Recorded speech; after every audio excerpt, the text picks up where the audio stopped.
You've got to be kidding me. Unsupported resolution on the first live stream in a very long time. Well, cheers to that.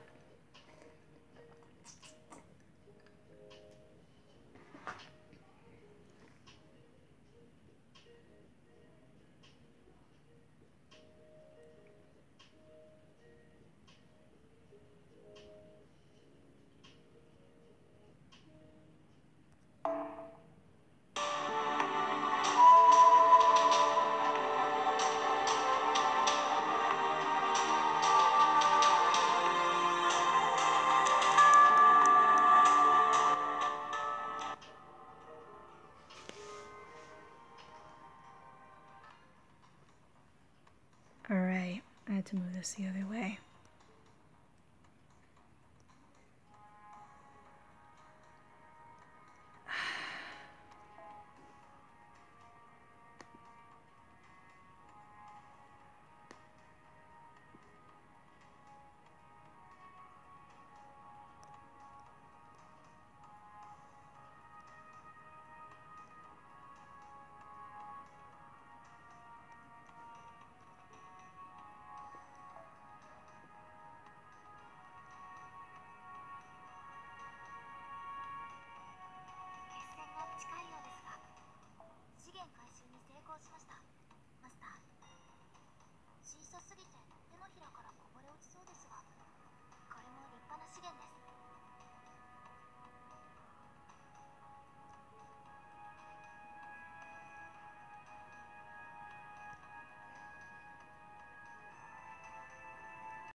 There we go.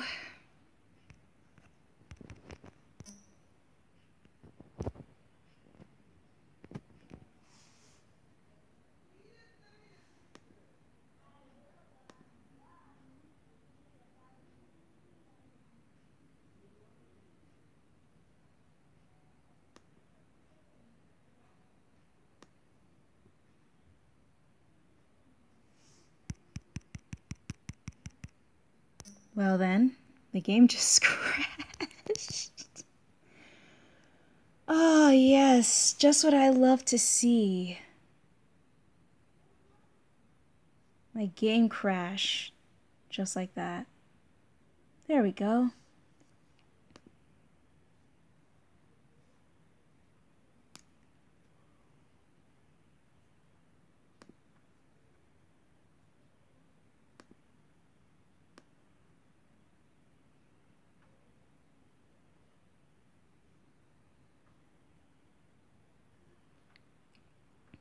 There is a lot of you guys tonight. Thank you all for coming. If my voice sounds a little weird, I'm not sick. But I might be. So, yeah.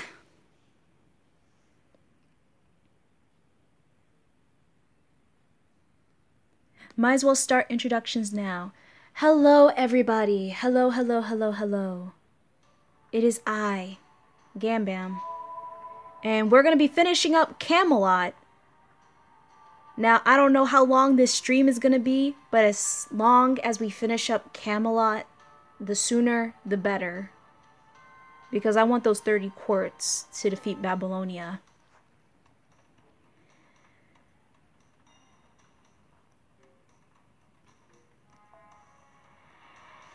So I would say hello to Yoshiki, Omega, Nergmut, OG, Admin B, Zodiac, and of course Omega and Alexander. Welcome all. Oh, and hello there, Solar Z. How are you all? How are you all? How are you all? And no, Mugget, I don't play Fortnite.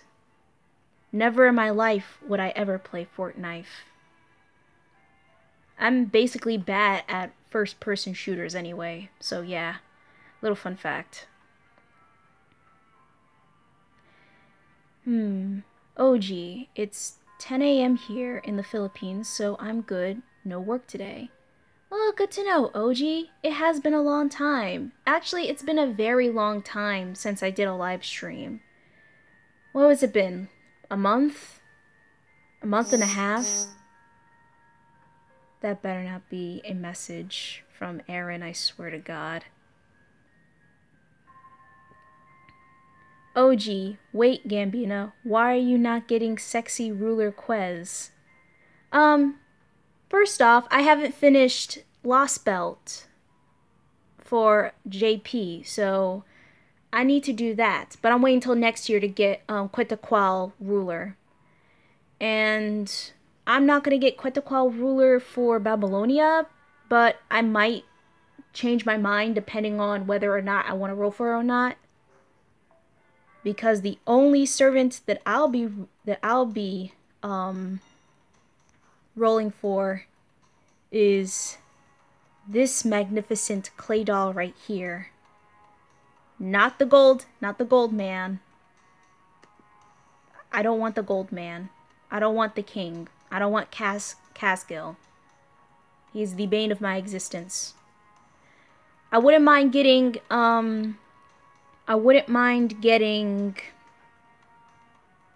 Medusa Lily. I would not mind getting her because she is a sweetheart.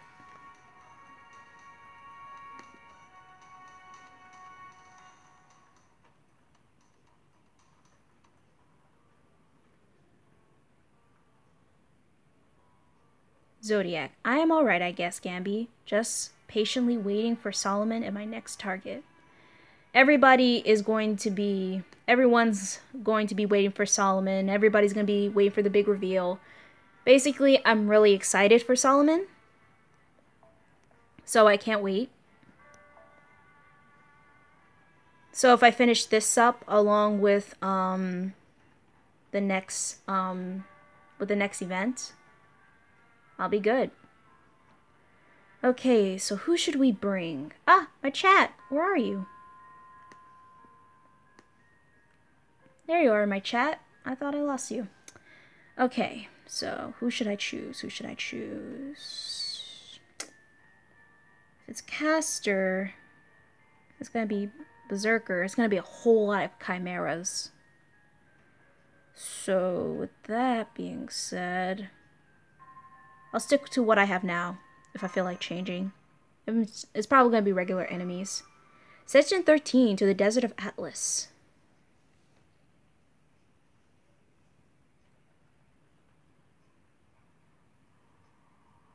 Oh no, not the Sand EXE!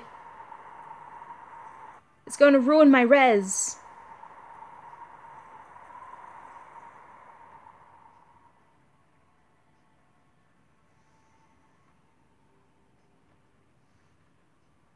Sanzeng, I have no time for your Buddhist ramblings.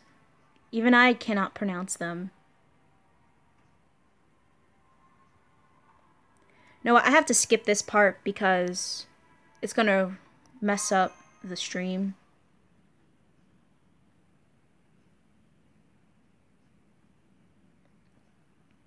Do not worry, admin. I will get to your Lancer slot. I promise you that. Alexander, a whole lot of chimeras. Time for Abby. Yeah, time for Abby. The only problem is she won't come out till next year. How about that? That's a knee slapper for you. My knee feels tingly now. Ow. And it's raining outside. Yeah, this is the perfect day to do a live stream. Very perfect day. It's raining, the wind is howling, the Sand EXE is pretty terrifying. It'll ruin up my res, but I will not stop this live stream until I finish this godforsaken chapter.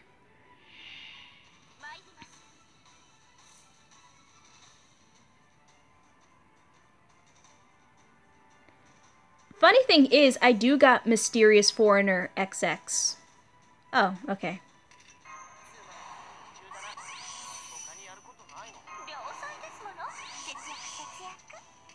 Let's see. Form, skill use. MP. Oh. Oh, wait. Put all of them on. And do I need a...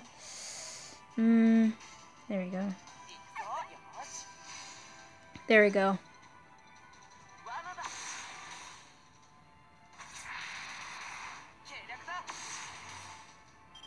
Yes, the wind is howling, the birds are singing, the flowers are dancing. What a lovely day. What a lovely, lovely day. But it's nighttime, so I would say, what a lovely night.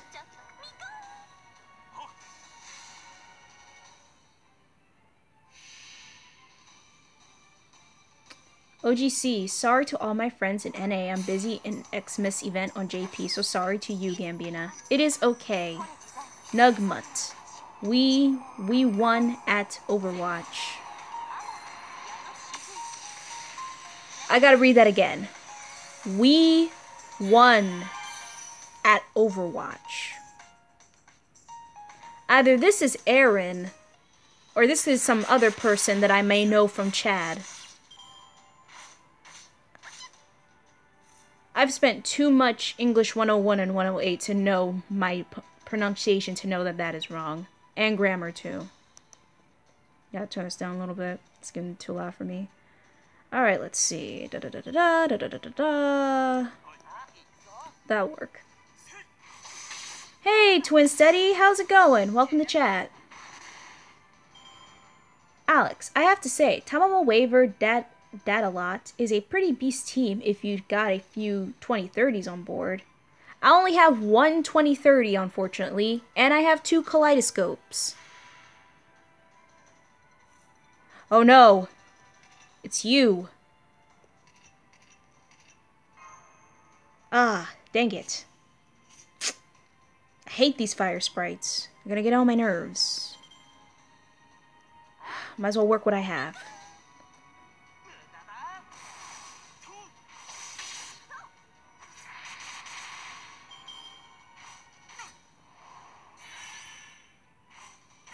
Ah, no, please don't kill Pop-A-Lot, please!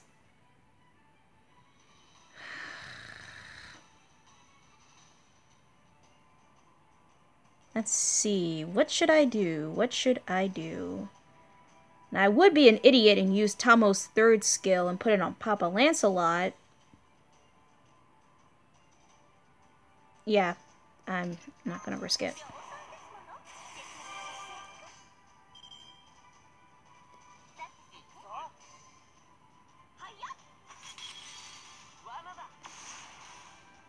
Nurgmutt, my name is NRGN Mutt. Well, nice to meet you, NRG Mutt. I'm gonna... Oh no, Papa Lancelot! Well, nice to meet you, Mutt. Or Mutts, however you pronounce it. Zodiac, Gamby, it's fine. Enjoy the Fury Beings Being Company. Fire Beings Company. But what if I don't like the Fire Being? She's too hot and fiery, and... What if I touch her? I might burn myself alive.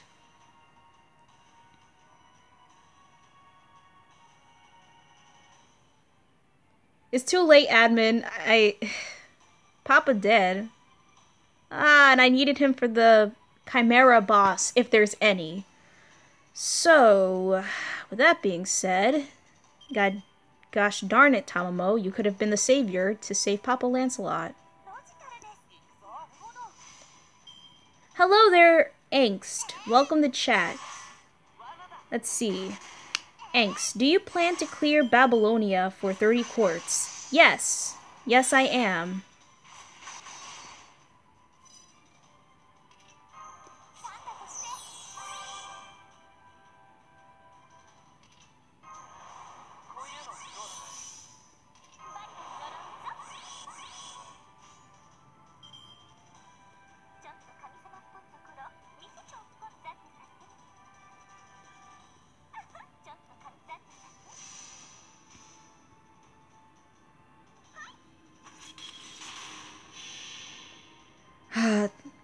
Fox's wedding give me strength. Let's be real here. I've been on and off Fate Grand Order NA, so I haven't been doing too well on leveling up my servants, especially with bond points, because I've been playing One Piece Treasure Cruise. And yesterday was the boss raid for Big Mama. So I missed that just for FGO. And it was a sacrifice well spent.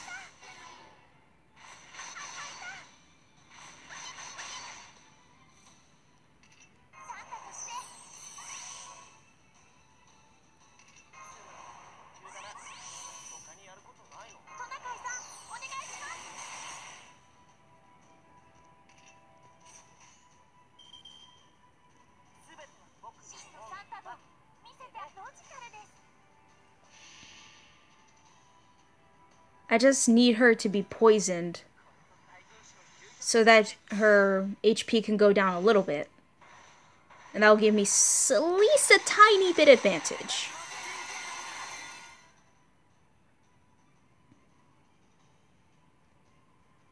I know that FGO is top priority, but Big Mama calls me. Also, I got my Sugo rare and my ultra rare pirate that I wanted, so I am completely good. Sanji is best husband, and you cannot change me otherwise. Chan chan chan.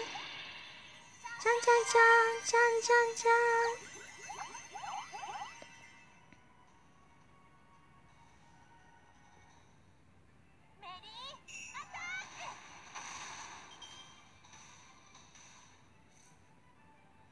She's not gonna make it.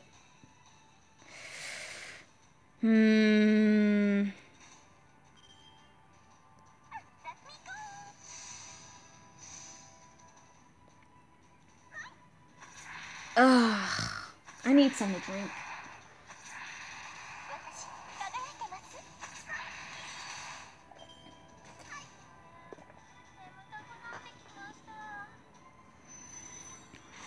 Angst. In FGO JP, do you play the new Christmas event? No, I haven't. And because of that is because I started a new account because my old account was lost. So with this new account, I'm trying to take my time leveling up my servants because I've been seeing the recent boss raids and fights in Lost Belt, and they're kind of hard. So I'm doing my best to just take my time going through Babylonia and Solomon. So with that, I'm not going to do the Christmas event for this November, December. Yes, I saw the new animation for Martha. I was so happy. I'm like, I was just sitting down, like at my table in my school, and I saw the update for Martha's animation and her Noble Phantasm, and I screamed in my head. I'm like, yes. It took them 2.5 years, but they did it. Yes.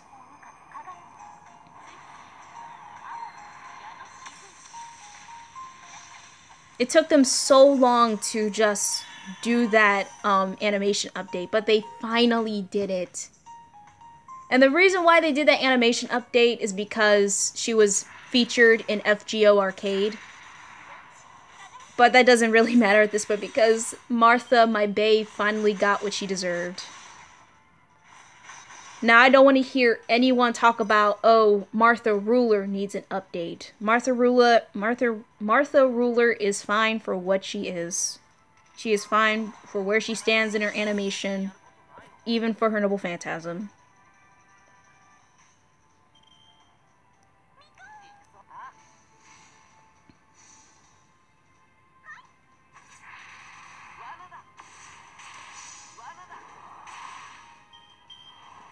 Angst. JP lost account. How come? Well, when I first got into Fate Grand Order, I was still new, but over the course of But over the course of the game, I started to make my official account, but I lost it because I forgot to bind it until I learned about bind codes, and here we are now.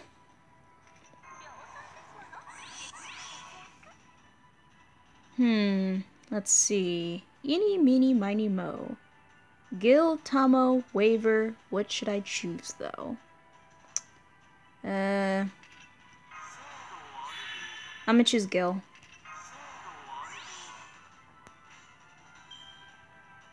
Or probably not.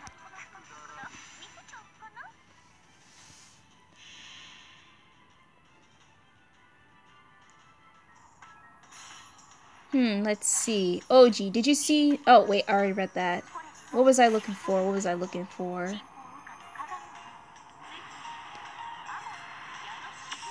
Oh. Oh, admin B. It's kind of hard to play via that because it doesn't feel like Christmas at all. I mean, I know that when they introduced Quetzalcoatl ruler, and then I saw her noble phantasm, I think to myself that ain't gonna be no ordinary Christmas event, ain't it? But then I saw screenshots of Great Britannia versus Mexican wrestlers, and I thought to myself, what are they doing this Christmas? It really got me confused on what the heck they were gonna do this Christmas. Yoshiki, Mexican Christmas. Yes, it is. It's Mexican Christmas. Feliz Navidad. Oh, and I also saw this video recently, yesterday, with Taiga doing commentary over Quetzalcoatl's attack. That made me smile so brightly. And it was so funny.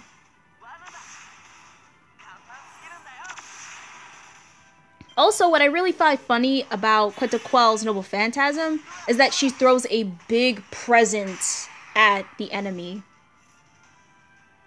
That's a huge lump of coal that she's giving them.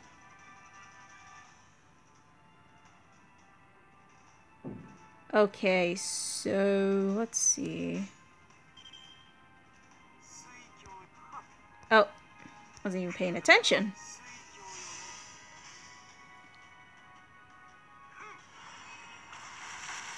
Nerdmut, my name is a Ben 10 reference. I like Ben 10. I don't like the new one because the art style just looks really weird.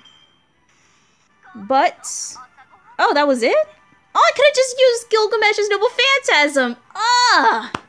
And I wasn't even paying attention to how many waves this was gonna be. Ah. This lets you know that I'm really off. My goodness, my goodness. I did not know it was gonna be 2 waves. I thought it was gonna be a 3rd wave, and I was gonna be fighting chimeras. But no, I wasn't even paying attention. Yep, this is a Gambam livestream, alright.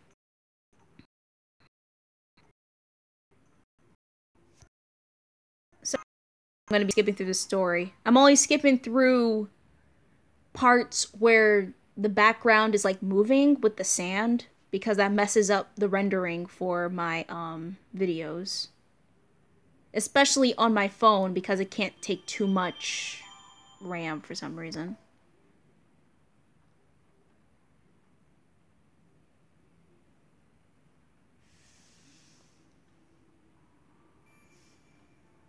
Mystical Desert.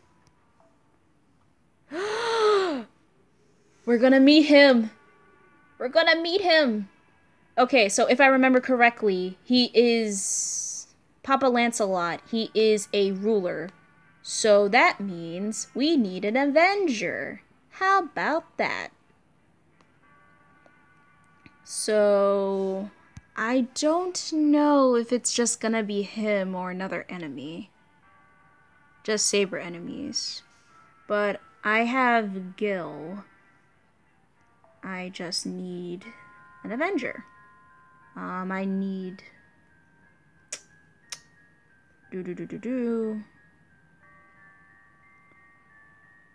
well, I actually need this Jolter because she has the golden sumo.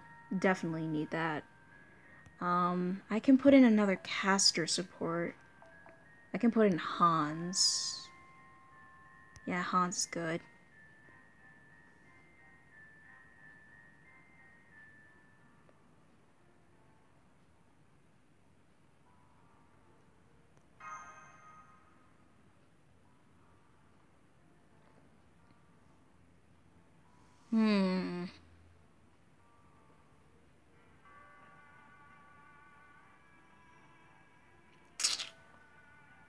Let's see how this works.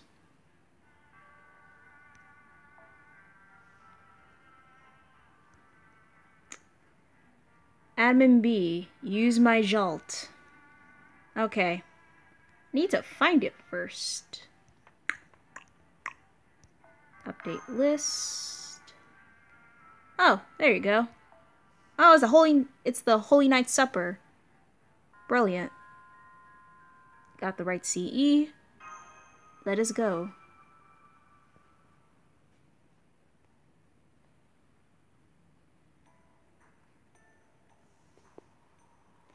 Ah, why is there so much sand?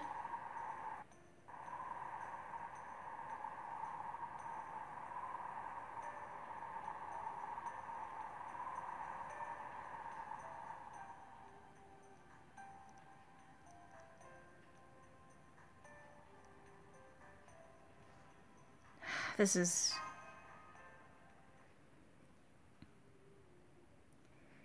Angst, are you quitting JP? No, I am not quitting JP. Not in the slightest. I would never quit JP.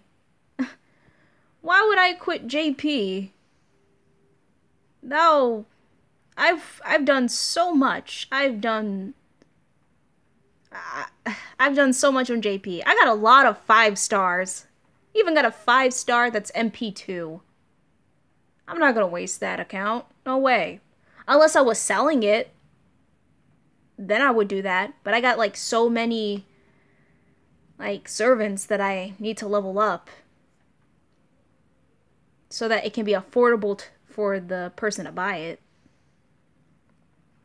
Oh, where was the question that I forgot to answer for Nurgmut? Nurgmut. I see the alien that you represent from Ben 10. The only problem is I can't remember the name.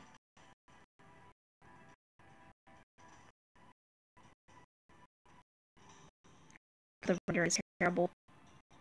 Confirm skill, MP speed normal, NPC fade.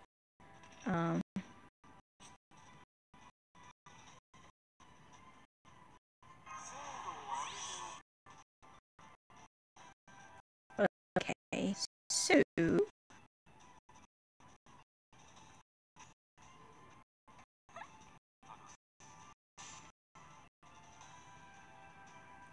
angst. So you recover it. No, I didn't recover my old account. I only recovered my new account, and that was it. Admin B, Anakin, and that's a Star Wars joke. That was a Star Wars joke, wasn't it?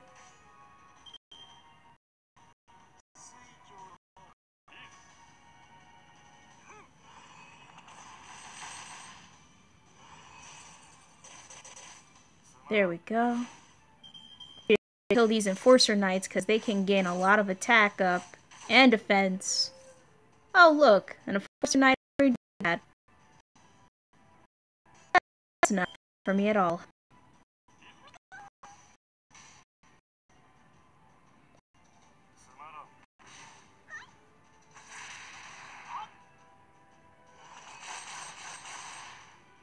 Excellent.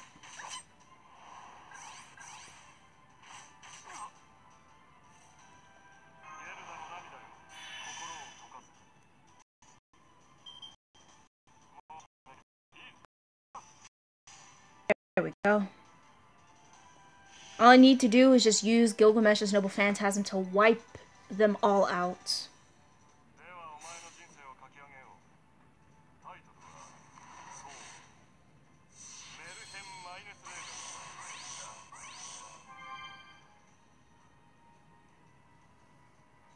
There we go.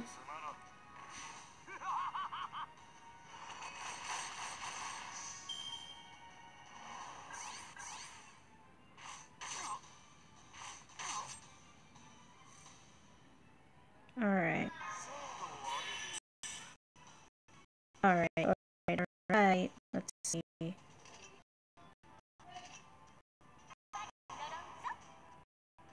Ah! This was gonna happen. I have no settings.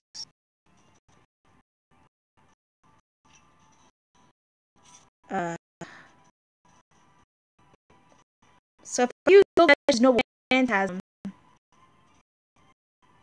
it's gonna break your dream. This is gonna be a rough situation.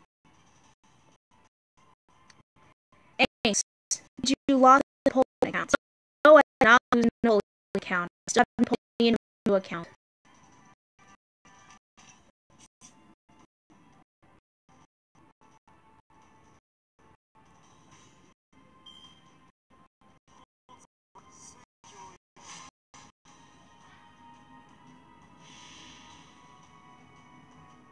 The desert is really getting on my nerves.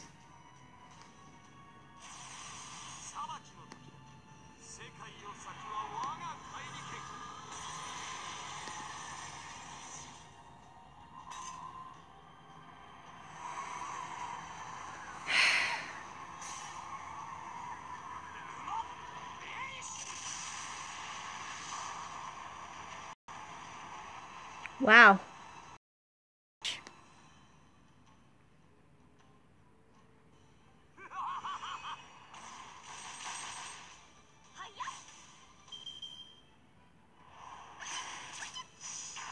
Ooh.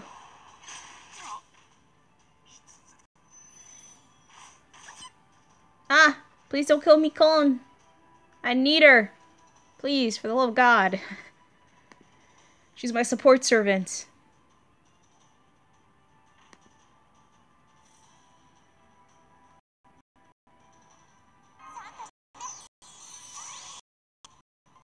Stream the death of me, Sand.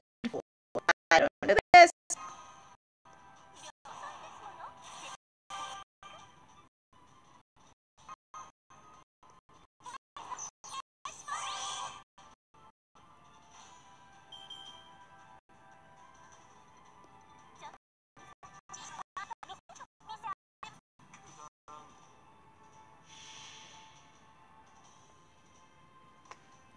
I might have to change the screen quality. Settings.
Come on, this stream will not die.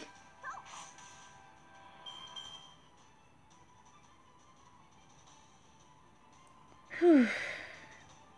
Still said bad video settings. Oh, 66%. You're the one that's causing all the bad sandstorms, boy. It's not good.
Paying very, very close attention, especially towards the live stream and how terrible this resolution is.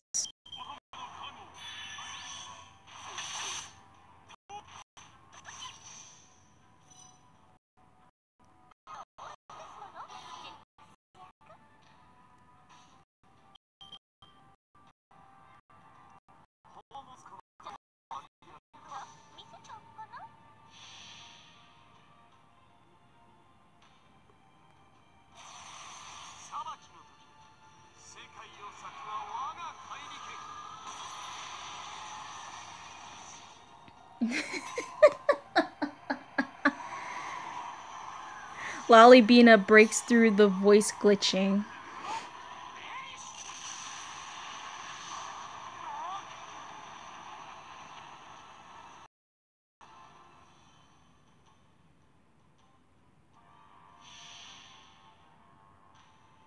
That is hilarious.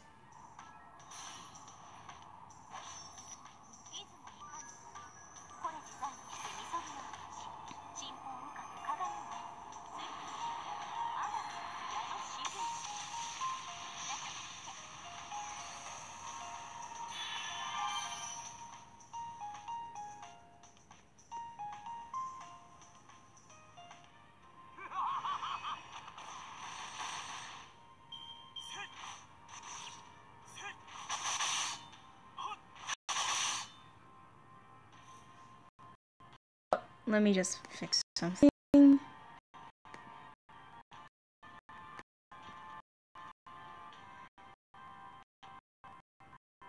gonna be rolling for Merlin.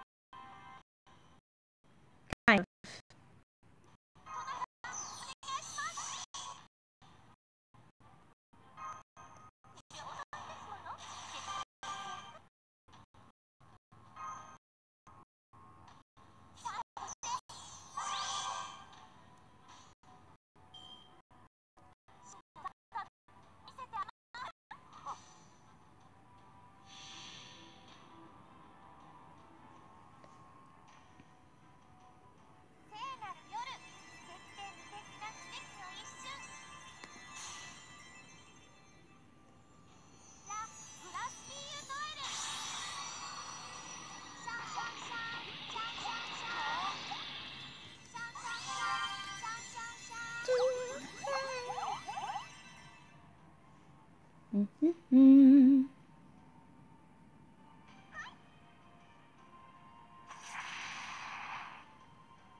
Papa, please be gentle.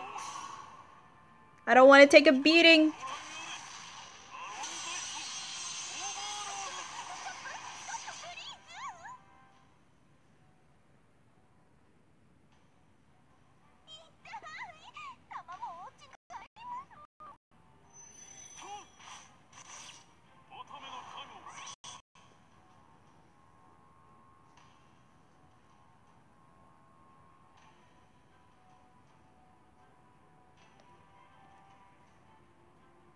Oh my Lord Jesus.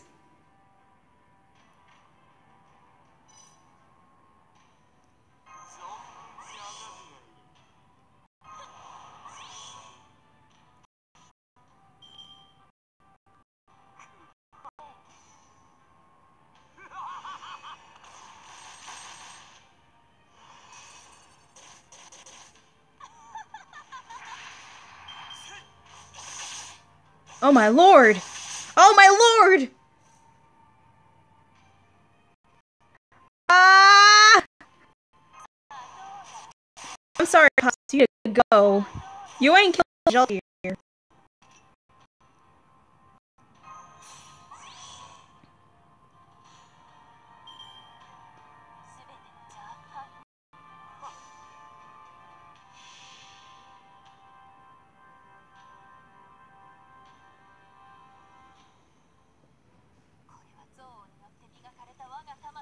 Burn him to ashes.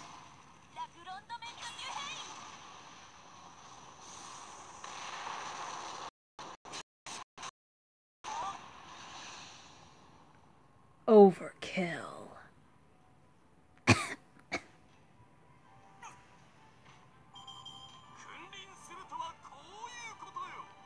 I'm surprised that Gilgamesh survived this.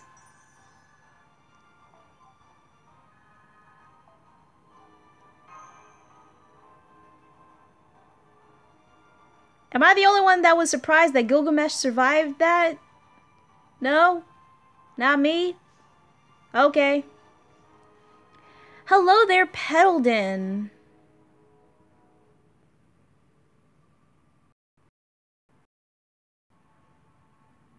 Oh my god, there's so much sand!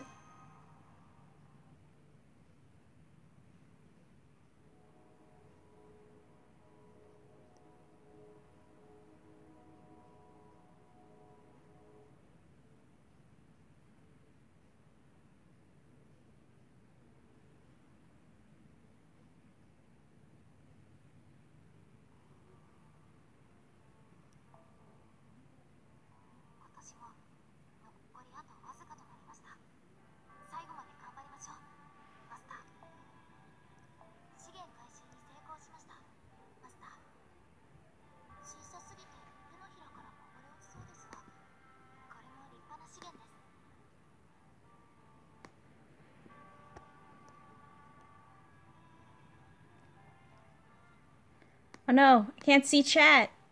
Oh, there it is. Okay, so I've been reading a lot of your chats, and I gotta say, my god, that buffering did so bad with me talking through. It sounded like a robotic voice, as it said. Hello there, Petalden. Yes, we're back at it again with the white vans. Nugmont, the true story of this game is about a girl who's in a coma who's dreaming about this whole thing.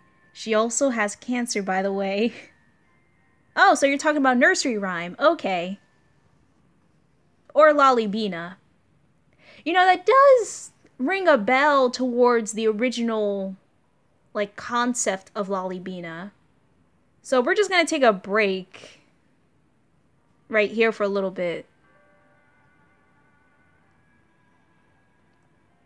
So basically, you guys like Lollybina very, very much. And I've discussed this in Admin B's chat. What was it, like, yeah, this week, about the true concept idea of Lollybina. So, well, I'm going to repeat everything I'm going to say, but not too much. But basically, the original concept of Lollybina is that she is supposed to be a foreigner. And she is based off of one of the elder gods of the H.P. Lovecraft mythos. And the funny thing is that she is the vessel or the overseer for Azoth. Alexander, which one? Azoth. So a little bit to know about Azoth is a Lovecraftian monster who is the most OP. We're talking about godsend type of power. And the concept of Azoth is that he's the reason why the Big Bang started. He's the reason why Earth and everything, reality, was created in the first place. Yes, the blind idiot god. But this blind idiot is is very powerful. So basically, when Azoth, the reason why Azoth rebuilds the universe is because he keeps his eyes closed because he's asleep. So the concept of Loli Bina is that Loli Bina was created from the innocence of me, Gambina, and was used as a vessel to see the world that Azoth is seeing. So, as OP as that may be, and I know that it sounds Mary Sue-ish to all of you, to me it kind of doesn't, because if it was Mary Sue, it would have been all this other crazy crap going around. But yeah, basically she's the overseer of Azoth. So what he sees in his sleep is what Loli Bina sees, in... No, wait, I'm getting all tongue-tied with that. Basically, what Azoth sees in Loli Bina is what Loli Bina sees right now. So, to Loli Bina, she was originally a foreigner class. So basically what would happen to Azoth is that once he opens his eyes, once he awakes from his sleep, he resets the whole universe. Pretty freaking crazy. And really scary. There was actually a video that I used to watch on this channel called What Would Happen If. Basically, what would happen if Azoth was real? That is a bad thing, because once he's awake, the entire universe resets. It's like the biggest Thanos snap that we would ever encounter, but we would never ever see coming. So basically that was the whole idea of Loli Bina being the vessel of Azoth, the overseer. Now the reason why I didn't stick with this concept, because like I said, it was kind of Mary Sue-ish, and also was OP. And the way how the powers were going to be used for Loli Bina is also kind of crazy, so yeah. Didn't do that. Twin Steady. Azoth is the reason why I can't roll Gorgon. Aw, don't worry. There's still time. You can still get her till the 31st. Zodiac. So what class would current Gambina be? I don't know. I don't know what class I would be, to be honest. I could be in any class, because I don't know what would suit me better. Because whatever class I'll get. I wouldn't mind being a ruler, avenger, or probably even a foreigner. Idol class. Ah, yes, an idol class. Very observant of you, Yoshiki. I'm guessing the American live streams taught you well. So, with that in mind, I decide to create Loli Bina as an alter ego, which is much more better with the release of alter egos in the Triple C event. Because with Loli Bina being an alter ego, she was born into the void, and that's it. She was born from the void. And I mean, I would put in more mythos into her, but that's all the information that you need to know. She was born into the void. She's basically the younger version of me. She doesn't remember why she was born in the first place, or what was her purpose at all. She'll only find her purpose when the time is right. That's all you need to know. So yeah, that's basically the history and concept of Loli Bina. I hope you guys enjoy it. That was a lot of explaining to do. Zodiac, idol class, Gambi, nice. Why does people want to see me as an idol class? I'm not that great of a singer. I mean, give or take, I do choke like once or twice during a song. Alexander, I can't wait for you and Nayers to see the CCC event. Oh, Funny thing is, I never played the Triple C event because I didn't finish America. So I'm gonna have one horrible time in that event, especially with the final boss being you know who. So let's see. Bad video settings. I mean, I can't fix it. I can't pause the stream and fix it and restart the entire process on the game. Admin B, we need a documentary on this, lol. So you want a documentary of Lollybina. That's not gonna be easy to do. But maybe in the future, maybe in my future projects for FGO, maybe I will. Maybe I will do it.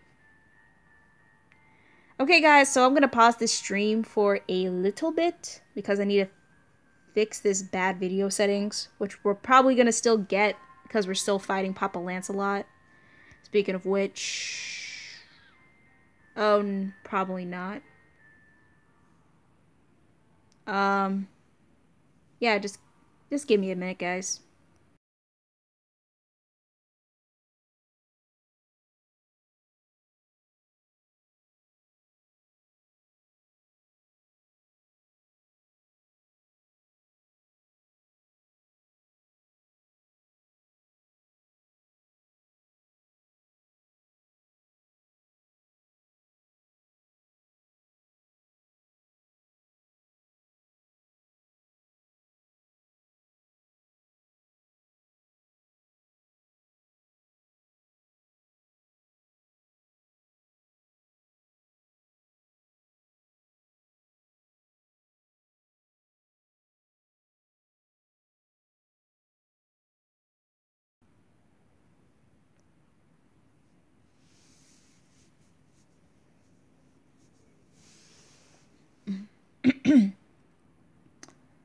Okie dokie.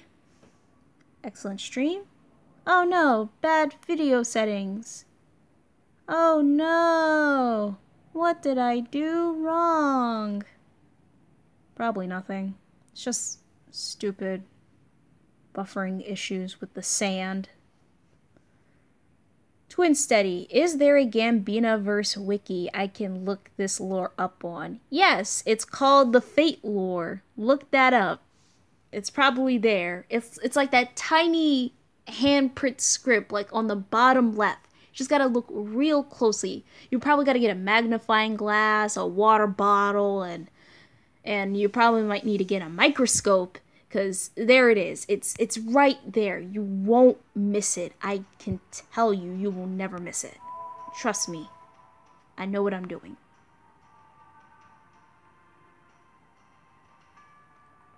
Admin B, you still haven't looked at my Lancer slot yet. I will look at your Lancer slot, and I will use Lollybina. I mean, and I will use your Lancers. Alexander, friendly reminder that Summer BB is the best girl. She's best. I mean, she's best girl in any sort of way, shape, or form that you put it. I think of her as best girl in FGO, though I don't see her in best girl and in Triple C. She was kind of annoying to me. I don't know. Lovely. So lovely. Alright. Casters. We're gonna need a lot of riders. Golden.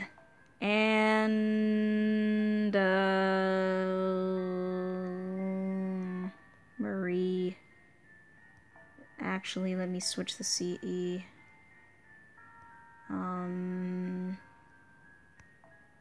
This will work. And with you, I can switch with...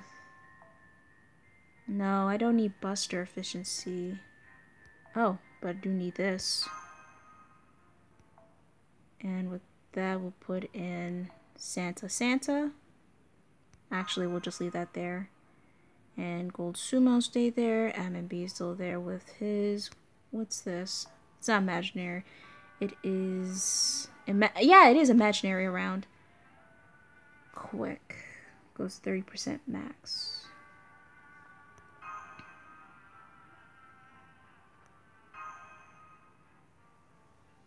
Alright.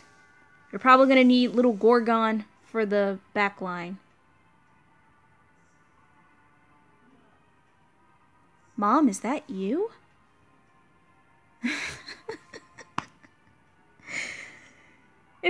It's the ghost of Christmas past, present, future, and Halloween. My name is Nocrates. I am the pharaoh who has been assigned to this Atlas Institute by the Sun King. Yeah, I'm sorry, but we gotta skip you because sand is buffering on my live stream. My legs hurt. Ah! I crossed my legs. Ah. It's good to stretch.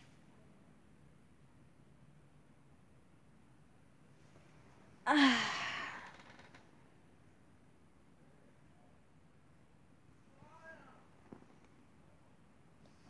Zodiac. I find it ironic that evil BB just tried to get her master to stay on the relaxing island while good BB tries to constantly torture her master. Wait, so there's a good and bad BB? On the summer event? Did I miss a lot of things?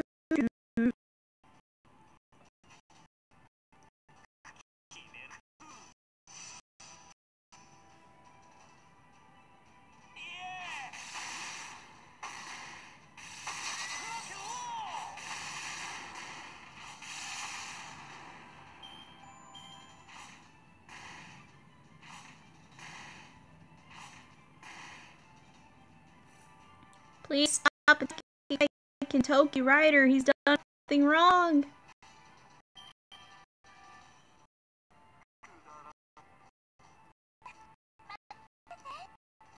Actually, yeah, do this.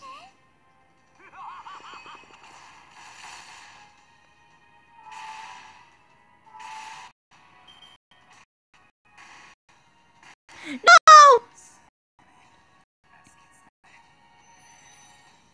It was the chosen one. He was gonna ride us in a blazing gold of glory.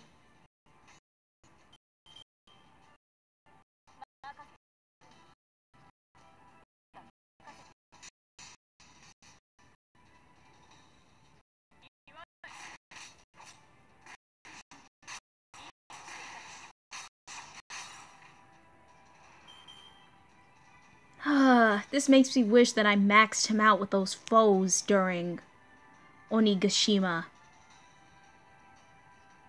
We better get a rerun this year, so help me. Oh God, there's more of these things?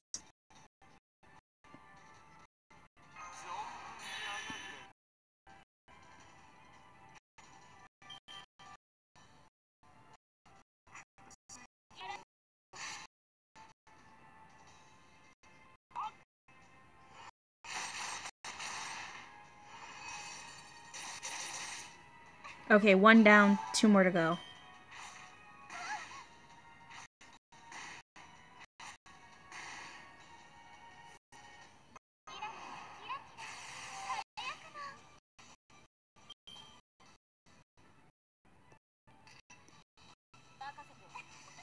There we go.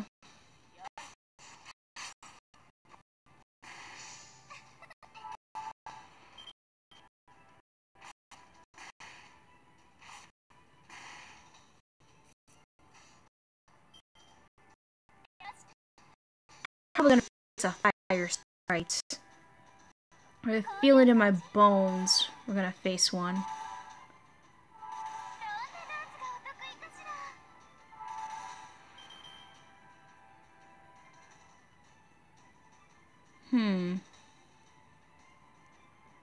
Peddledon, how to deal with crowds like these. I take Tesla to shock them to the coal.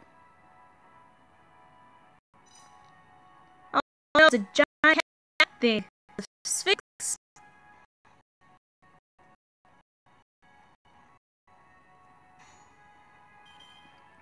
Actually, Marie's make the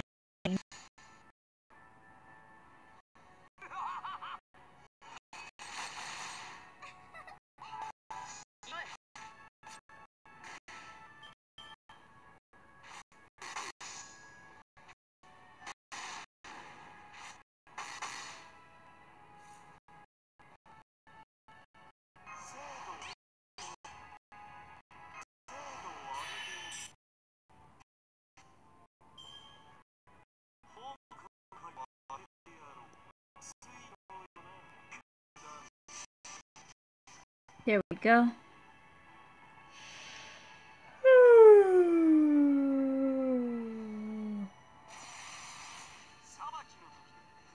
Ah,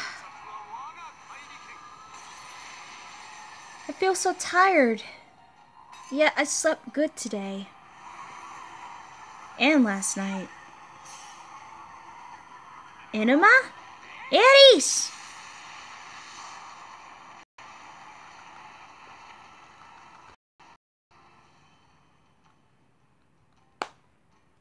Let's see. Yeah, I definitely need to put some foes in for Gil.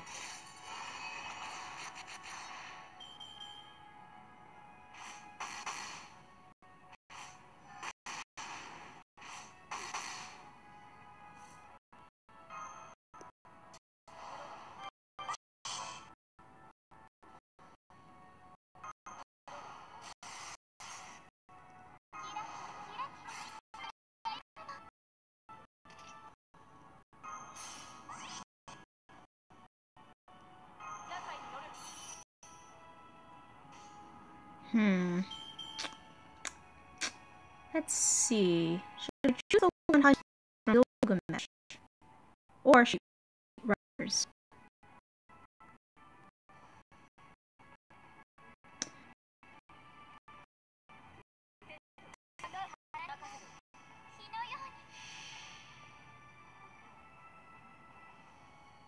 This should work.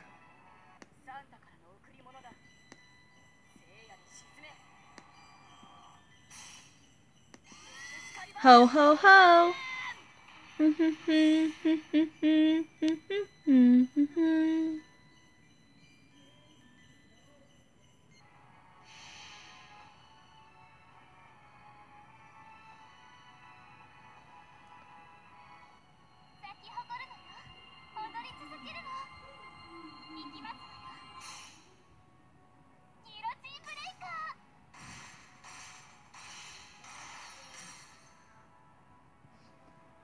They're at it again, are they?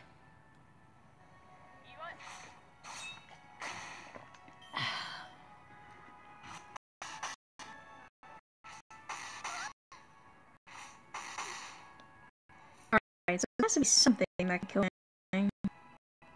Oh, so we got 2 butters, 2 hearts, and 1 quick.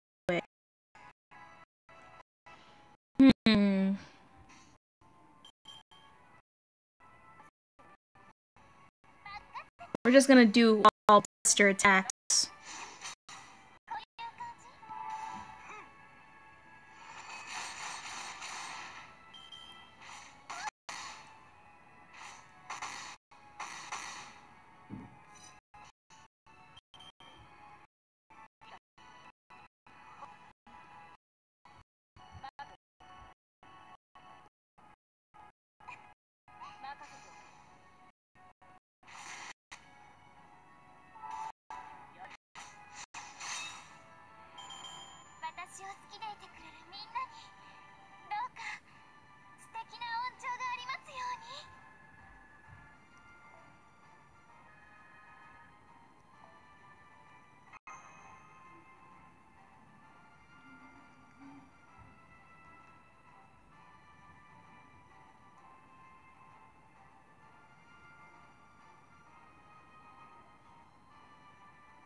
No more sand, please.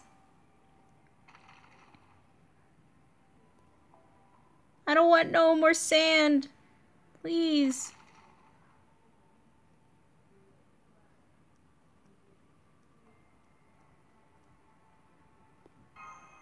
Please tell me that's the way in. No more sand. Yes! Oh, thank the heavens! No more sand! We finally made it.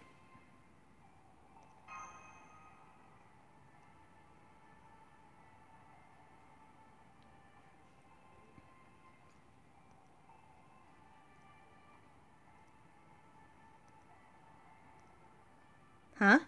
There's a sixth person. Is I... It's Sherlock!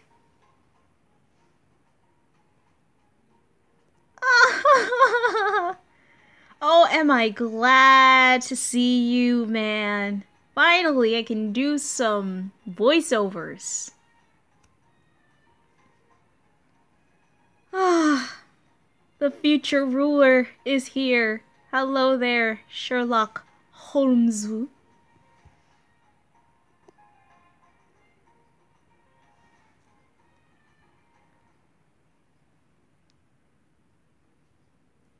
Never have I been so happy to not see sand. Oh, have I been so happy not to see sand.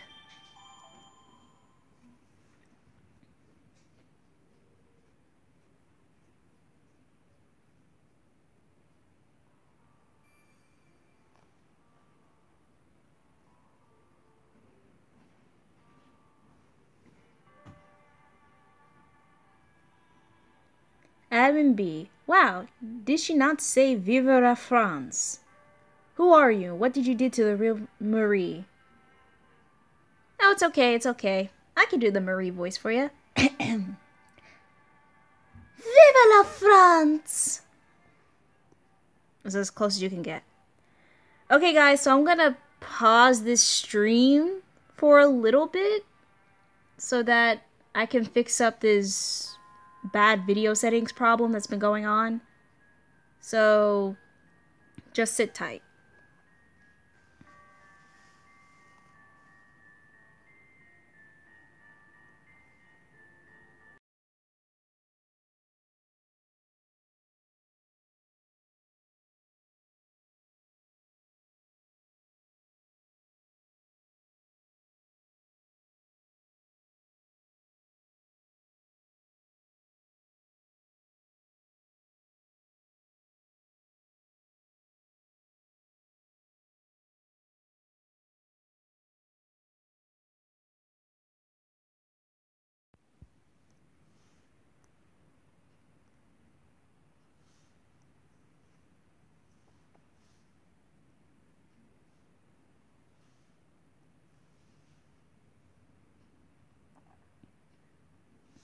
Okay, everything's hunky-dory dandy. There's no bad video settings, and everything's fine. Yep, everything's a-okay. Nothing to worry about.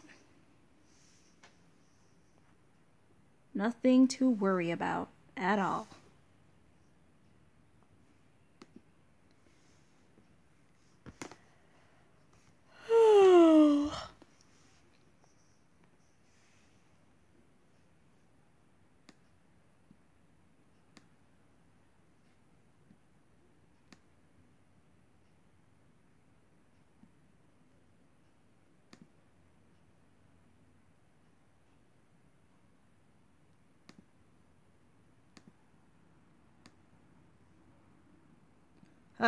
What the deuce?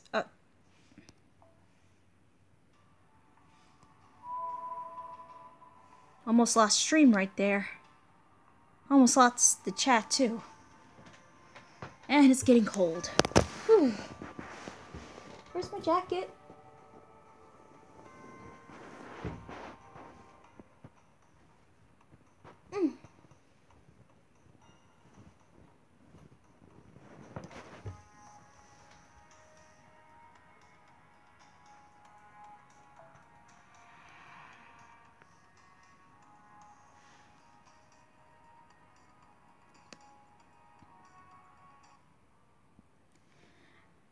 Alexander.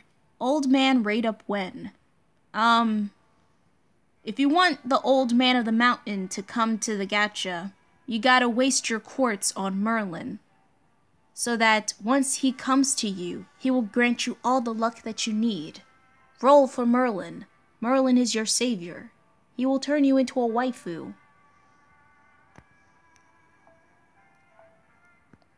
Okay, so I need you. And yeah, this will be good. I just need to switch Lancers. We'll go with Ku.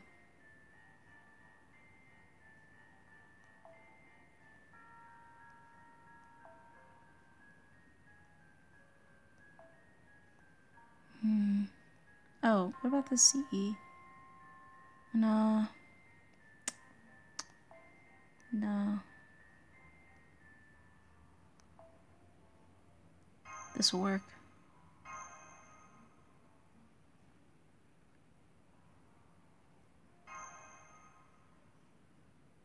Okay, good enough.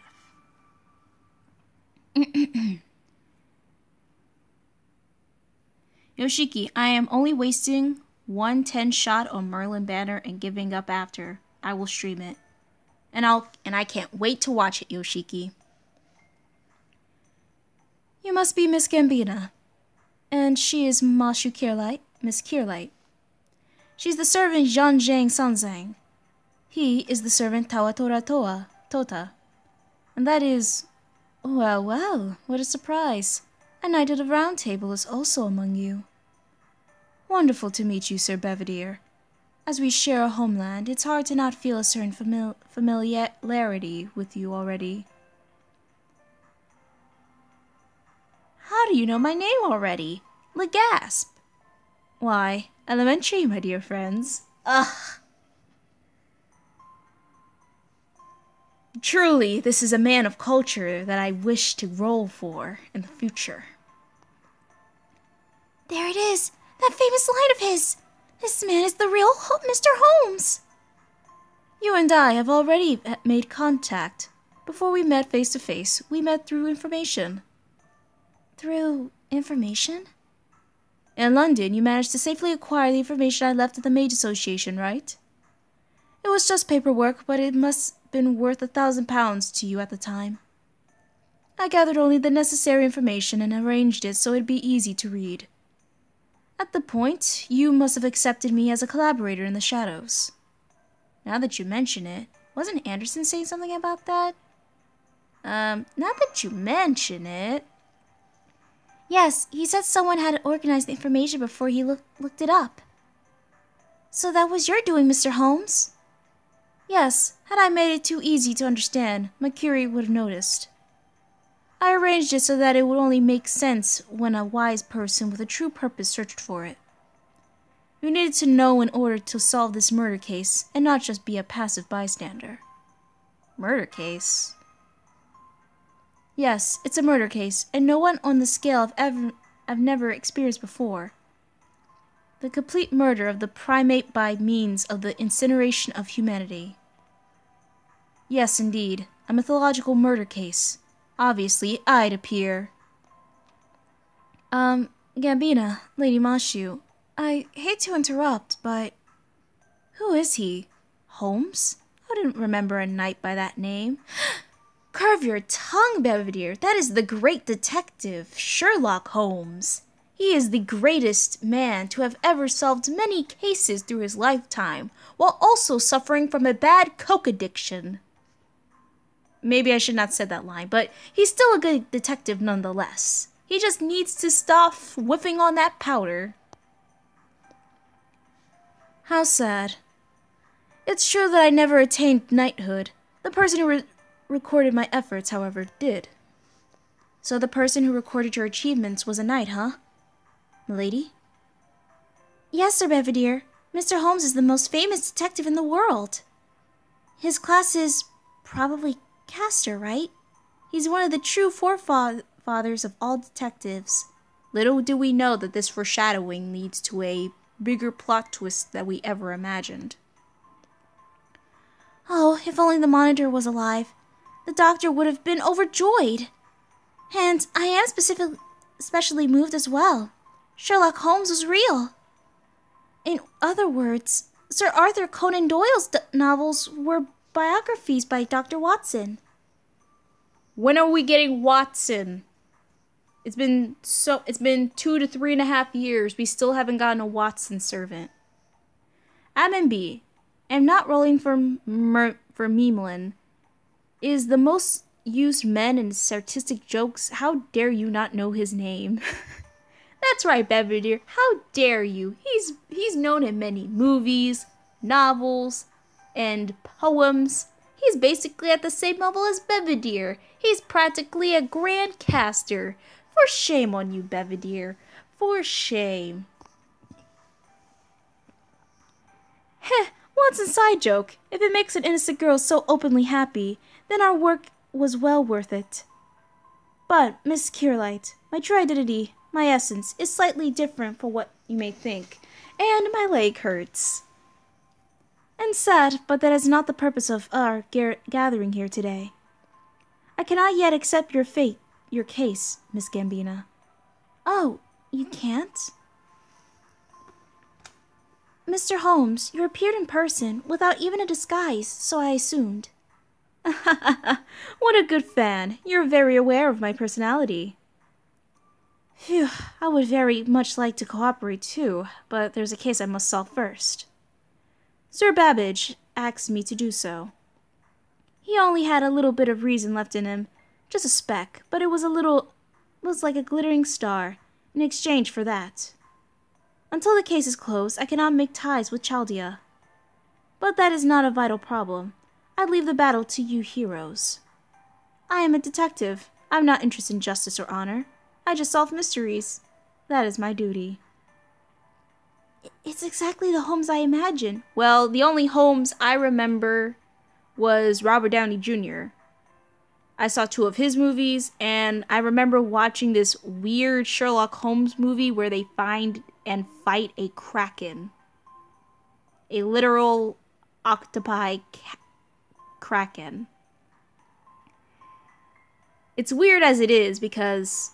Oh yeah, I forgot it was made by Asylum Studios. One of the many weird studios with very low budget to ever create something like that. In other words, he's just beating us to the punch. What sort of mysteries do you mean? What sort of mysteries do you mean, Mr. Sherlock? We could talk about that next. After all, it seems our journey will be a long one. You'll help Gambina, but won't join us? Is that all right? Is that right?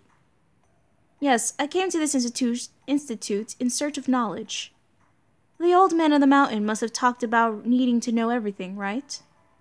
In that case, you should head to the central area of this institute. I, too, have business there. It is far from here, but half a mile underground. The path twists and folds itself, much like a labyrinth. I'll show you the way there, and will exterminate the traps with your strength. It's quite the efficient collaboration. Now, let's hurry. Infinite knowledge awaits us. For the glory of science and literature, we shall venture into this creepy catacomb of nightmares. We seem to have ended up teaming with Mr. Holmes. Are you sure about this, Gambina? I'm never sure of everything, Belvedere, but our objectives are the same. Let's trust the detective. Fool! Fool! Fool! I see. I suppose I've never really been good with people like him. He reminds me of Merlin. Well, cock-a-doodle-doo. We're talking about the cuck wizard himself. But let's be real here. Sherlock is a more tamed version of Merlin. So, let that be a good thing. Master, a magical energy response. Something's coming. It's the same as in London. It's an autonomous magical familiar. It seems the defense mechanisms are still active. I was right to wait for your arrival. My existence is currently in flux. There's no way I can fight. I'm counting on your success. Yeah, he's definitely Merlin. Oh, because I'm not in the gacha, or probably in the story in the future, you're gonna have to wait till I'm out in a gacha or so, or probably in some sort of weird side story. Other than that, everything's fine. Good luck! And learning a lot about Sherlock Holmes is, it's kind of weird, especially about his whole, coke addiction. And that he's kind of a alcoholic. And I say kind of very loosely because he's a heavy drinker. Poor man lost everything. I mean, there's like so many stories of him like going deranged because of that. I never read too much Sherlock Holmes books actually. I've only saw like the Robert Downey Jr. movies, and I also saw, like I said, the one movie where they fight a kraken, which was the weirdest movie I've seen. Again, Asylum.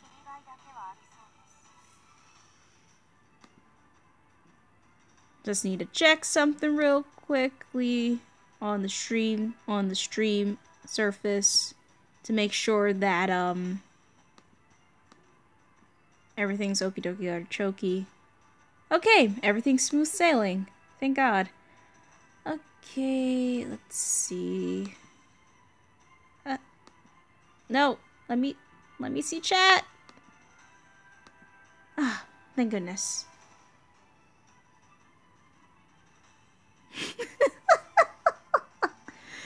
I guess Coke gives you untold intelligence, Admin B? It probably does. Remember, kids, crack is whack, so don't do it.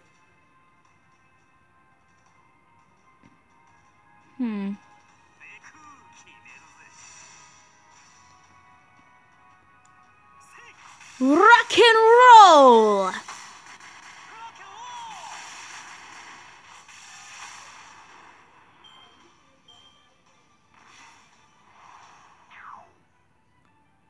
Also, here's something that I've noticed. Ryder Kentoki, his body shape is very different from his than his Berserker class. Because in his Berserker class, he's a bit more buff, but in his Rider class, he's a little bit slimmer. And I see that through his outlines. Especially when looking back on his character expressions, on the expression sheet, and looking back on his character sprite, he looks really kind of looks a tad bit skinny, but not that skinny.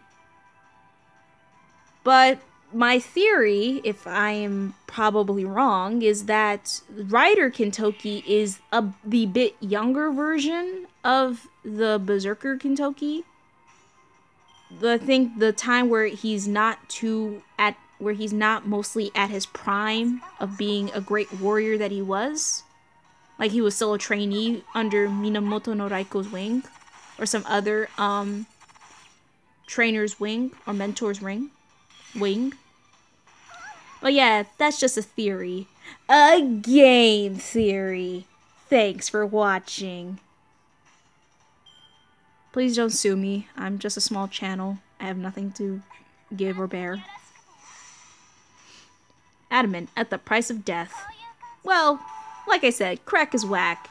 It's not good for you in the first place, so why try it? Just because Sherlock Holmes, one of the biggest names in literature and in media, makes you want to say, hey, I want to try some Coke. Not the drink, though. The good stuff. Don't do drugs, kids. It's not healthy for you.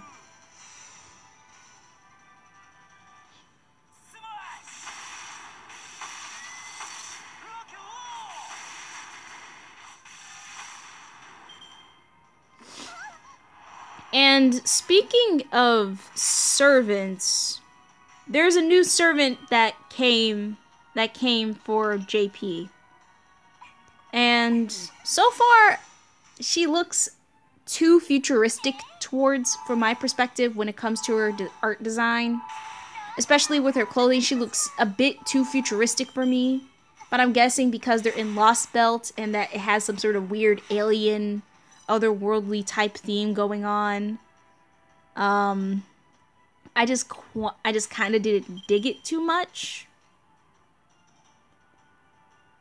So with that, her backstory, like her whole servant mythos, is really, really good. And I would like to read more of it because I'm into the whole, you know, finding love, but it's not the love you want type of stories, especially towards mythical heroes and legends and all that.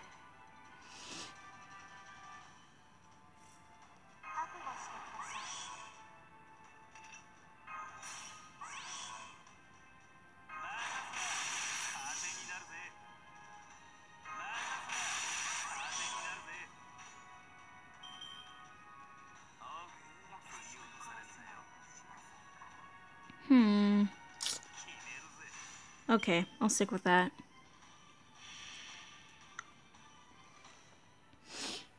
So yeah, the new servant, and she was a 5-star Lancer. So yeah, we got a new 5-star Lancer. For some weird reason, I thought we were gonna get a new assassin, because we do lack the capacity of 5-star assassins.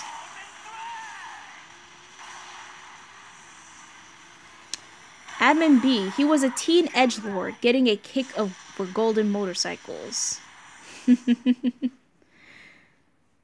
So basically he was at a phase, is what we call it.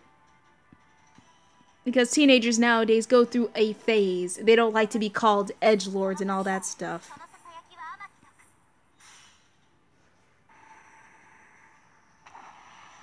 Yoshiki, Tama Assassin. I don't know if she's gonna be coming out for this New Year's gacha. But if she does come out for New Year's gacha, I'm solid for it. Oh, I got a gold chest out of this. It's so cool. Oh, and I got a gear. Sweet. Admin B. Aw, yeah, feel that power of Medusa. She may be a lolly, but she packs quite a punch.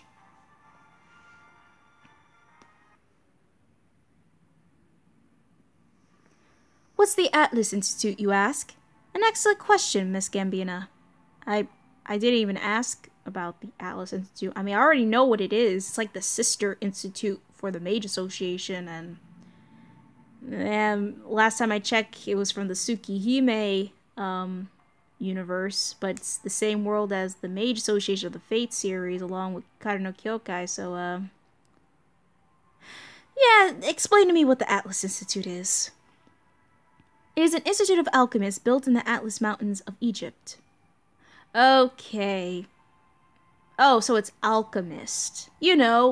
Alchemist. Alchemy. And here's the thing that not many people kind of not understand. To me, alchemy is magic, but more with science. It's scientific magic. That's all it is. It's numbers and letters put together with some equations, put some minerals like matter, solids, liquids, put in some magic incantation, bibbidi boppity poof, you get your magic. But it's alchemy, so it's a difference.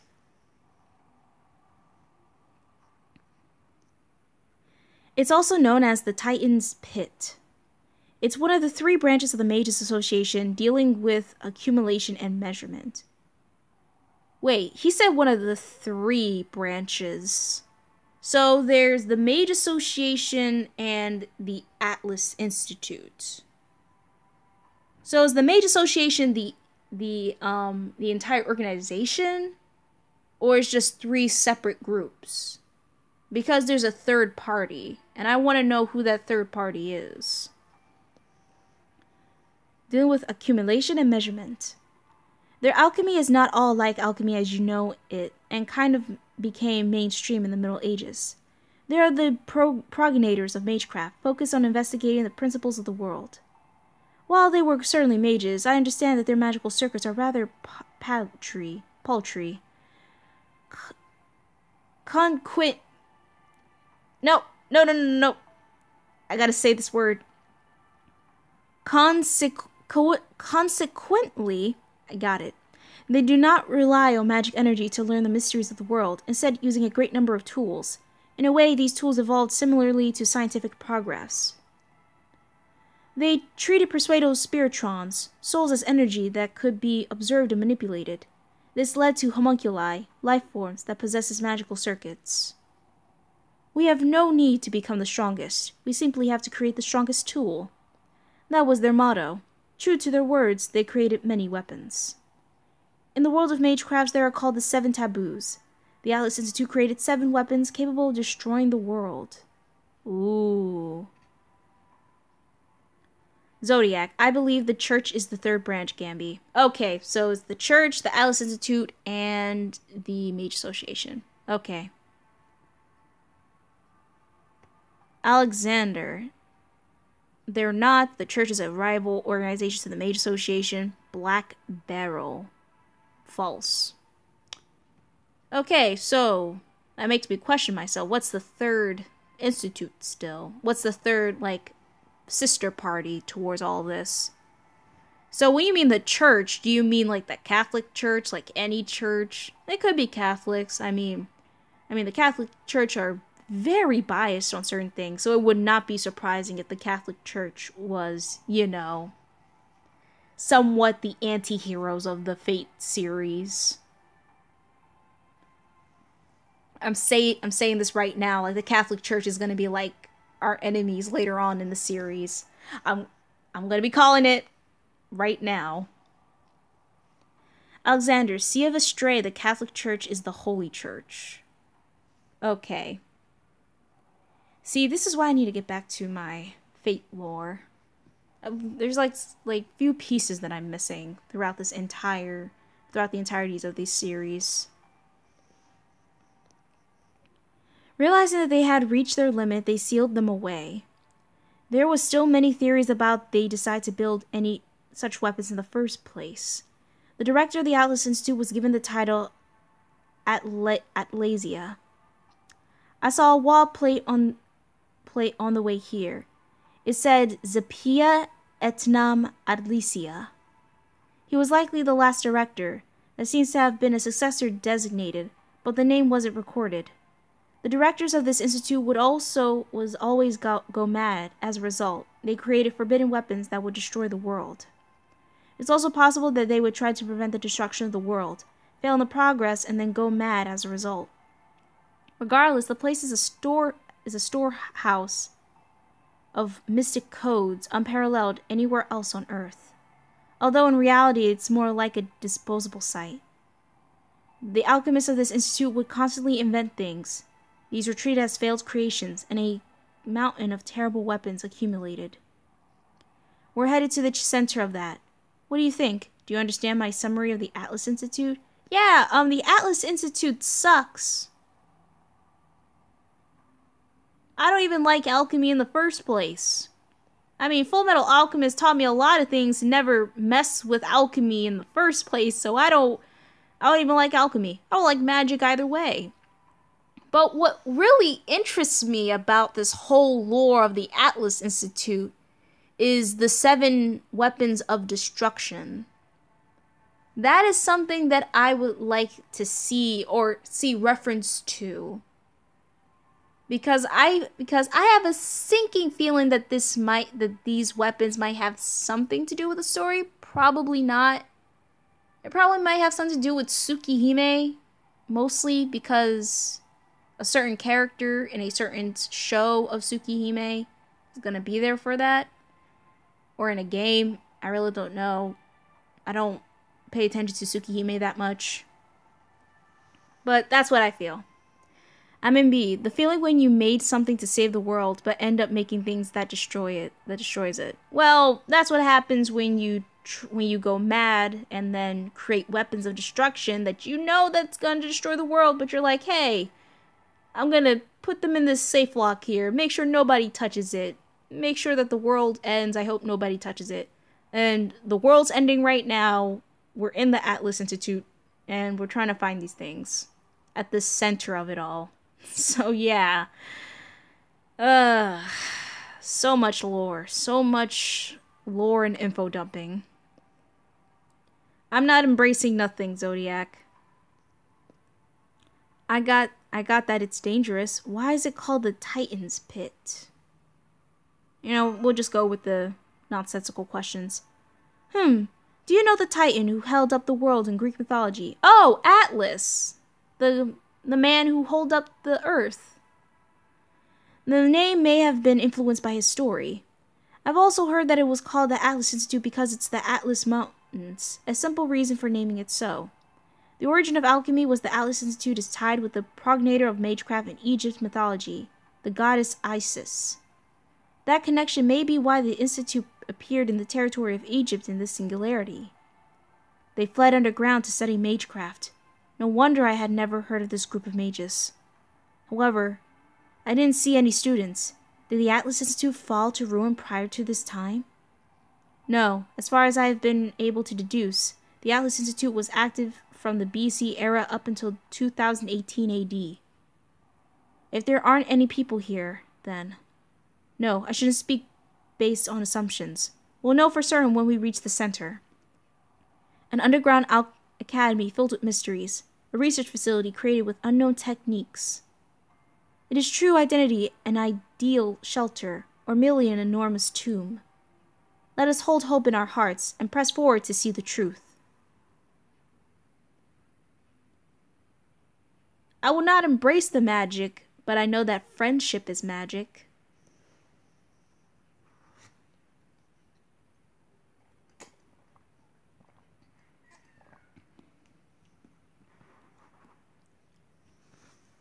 Just reading the dialogue that comes from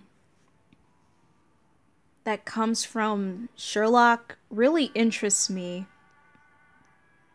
Yoshiki, goddess Mikon, Lucky, Shiwa.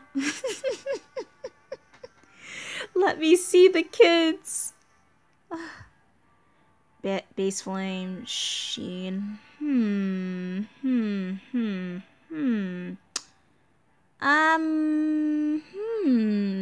I'ma go with Yoshiki.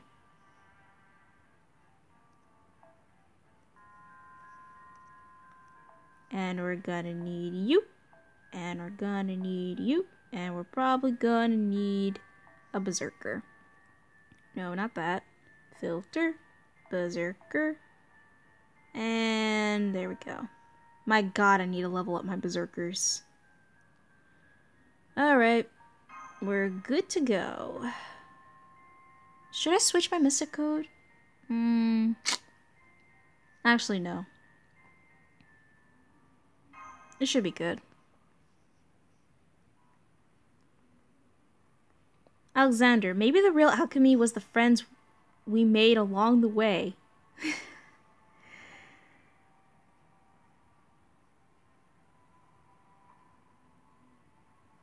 How about... You know what? Hearing the whole thing about alchemy and together shtick, it's not cutting it for me right now. But I'll leave it as a bittersweet spot to remember.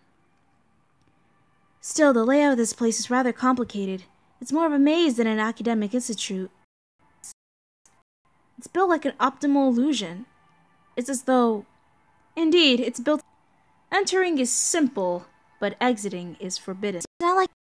So why do they build this anyway? Full of people research and their own independent workshop.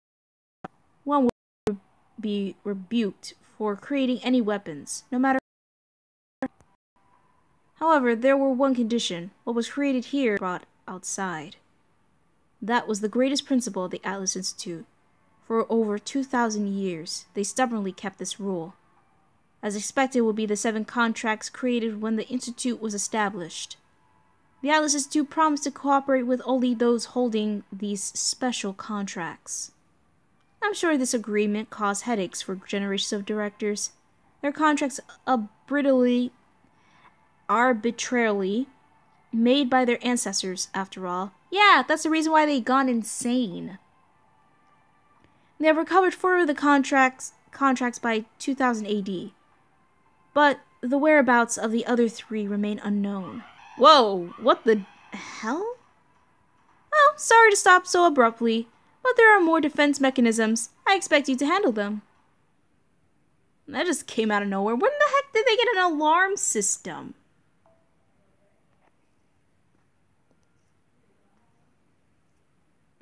That's too bright.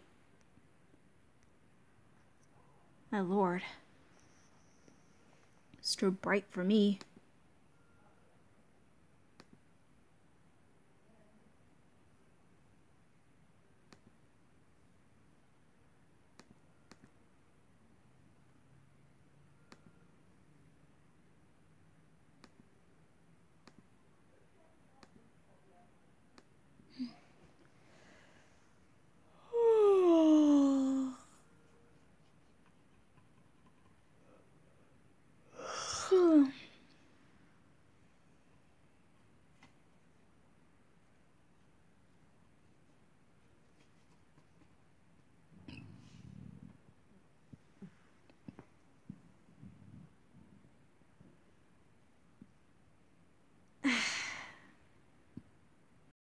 You had to burp. My voice is getting all raspy for doing all the voice acting. But I'm doing this because it's Sherlock, so yeah. He has super.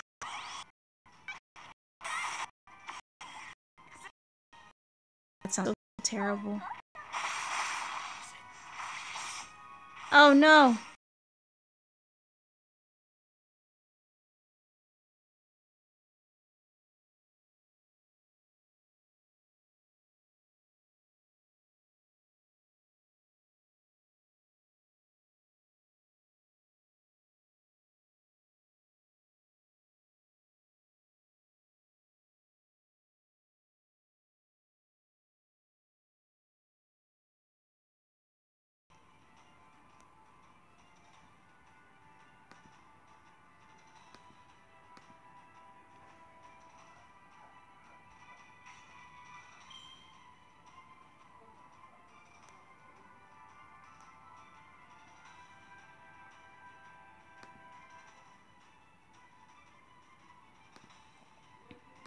Need to pop up the screen.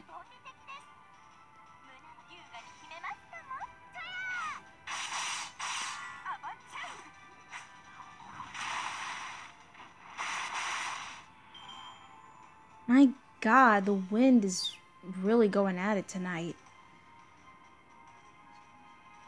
Did not know it was gonna rain this bad. Or at least, it wasn't raining that bad this afternoon.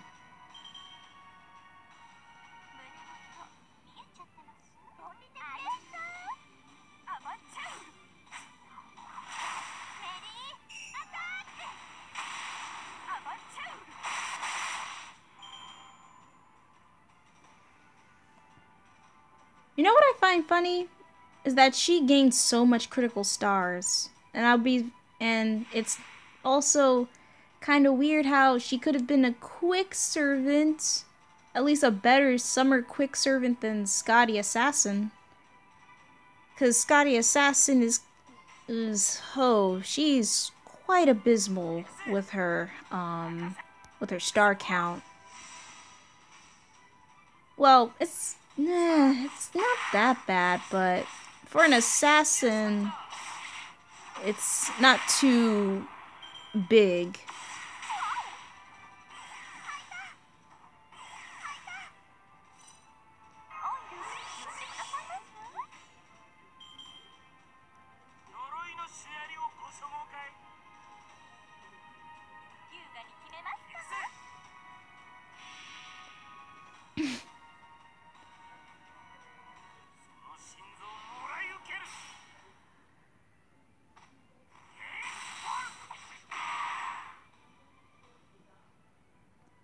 He protect, he attack, but most importantly, he make the quick attack.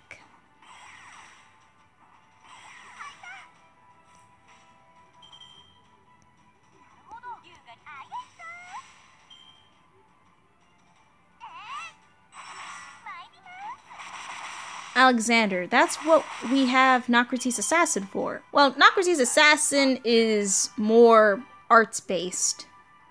The accumulation of her critical star generation is really effective, but her major count on quick cards doesn't fit too well because she's more oriented for being arts. And if you put her in an all arts team and you have like that one quick card for her, but then you have like the rest of the others that are arts,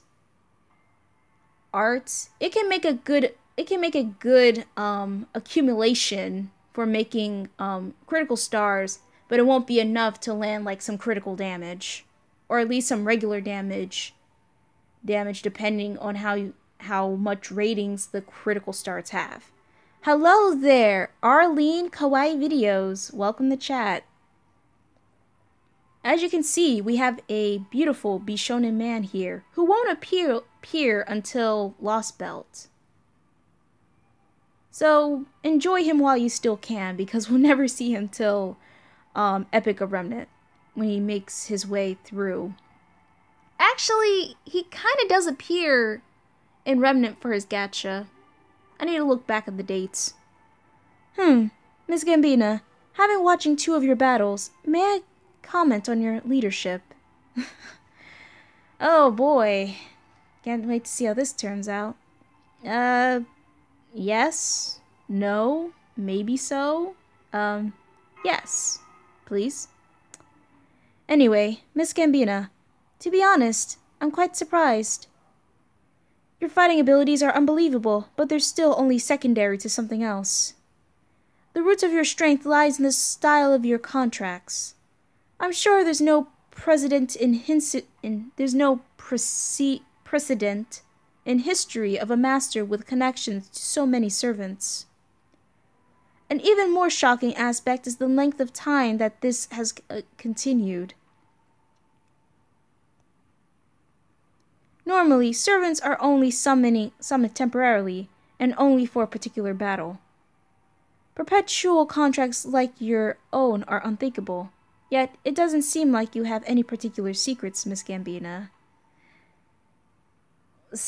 I'm okay with all the other things you just said, but secrets? Would I say that I have a lolly version of me who somehow was born into the nothingness of the void, which is basically the root of all creation? No? Okay, well that's a secret to be kept for another day. Alexander, don't call me out like this, Gambam.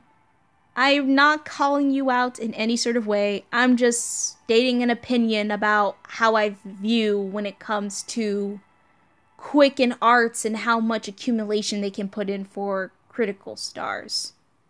I'm not calling you out. If I am being rude about it, please.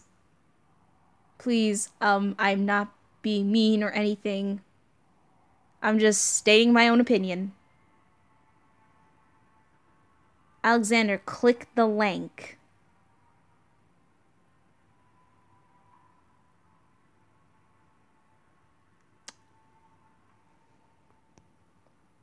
In other words, what? Gulp. Blech. By the way, Miss Kierlight, it would appear you still don't have full control of your noble phantasm. Just skip me, why don't you? Why is that? Is it something beyond your means?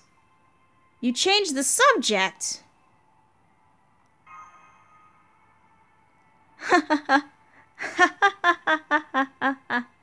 Sarcastically laughing in the wind. Yes, I still don't know the true name of the heroic spirit who transferred this power to me. That's not it. The true name isn't a big issue. You simply erred on which foot to set foot on. But be at ease. You will have the solution soon. Given the information, there's nothing I can't uncover. No, that was rude of me. That sounded like bragging. There are some things that even I don't know. Right now, we're fighting with another mystery. The true identity of the King of Mages, the culprit behind the incineration of humanity. I have almost no information about him. Every corner of time of his tracks, but none of these seem to tie to King Solomon. It also seems that the King of Mages first hand, I could have asked if there were any resemblance to Solomon. But of course that wouldn't be such a convenient witness. I have no choice but to continue inferring with information. I've seen the King of Mages. I know the King of Mages. Is there like some sort of reiteration to how I would say it? I think I've seen the King of Mages. I know the King of Mages. I've seen him, and I fought him. You were such a vital witness! Then please, tell me everything. What did he look like? His voice?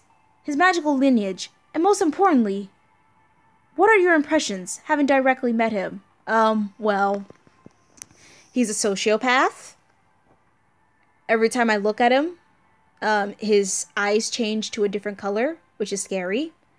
He really hates humanity. He summons tentacle monsters to do some hentai stuff on anime girls and anime servants alike. And he's a pretty bad dude. He's incinerating the entire world. That's only a genocidal maniac with that much potential to actually want that would actually do it, and he's the first to do it. Any discomfort, anything out of place, a sense of discomfort would be the most important key. Try to remember, no matter how trivial it may seem, was there anything strange about the King of Mages? I remember what he looks like, but now that I think about it, is there something? One thing about his appearance, something seemed to be missing. Something missing? Missing, you say? For a human who have seen the King of Mages before to say such a thing. He must have made an oversight, trivial thought it may be, an oversight that, though unintentional, was enough to arouse suspicion. Miss Kirlight, I'm sorry, but could you draw a sketch as we walk? I like a picture of the King of Mages you saw. Normally, you'd be cursed for even making an attempt. But here in Atlas, they likely have perfect measures against outside curses. No harm will come to you. I understand. I'm no artist, but I'll try to draw what we saw. And may I also say something, Mr. Holmes? I didn't sense any sort of discomfort like my master did, but what the King of Mages said, how he acted, it wasn't consistent. That was what seemed out of place to me. He was sometimes violent, sometimes calm, even totally indifferent towards me at times. Then changes all seemed abrupt to me. Tell me in more detail. What kind of conversation did you have with him? Fast forward. Yoshiki, subject change rank A. It's super effective. I see. Thank you, Miss Kirlight. That was very useful information, enough to intact a little closer to the true identity of the King of Mages. You're welcome. I'm glad I could help you. Was I not any help in this entire conversation?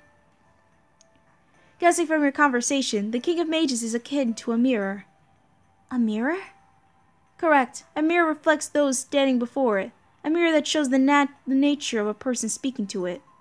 If someone vulgar speaks, he answers just as rudely. While if someone wise speaks, he answers with equal earnestness. He responds to the cruel with cruelty, and to the calm with benevolence. It's not that he lacks his own sense of self, or that but he has multiple personality disorder. I can't speak. He's just not confined to one single alignment. No, it's the exact opposite, in fact. That's his nature. I see. Mordred was crude, so I see. Anderson was mean.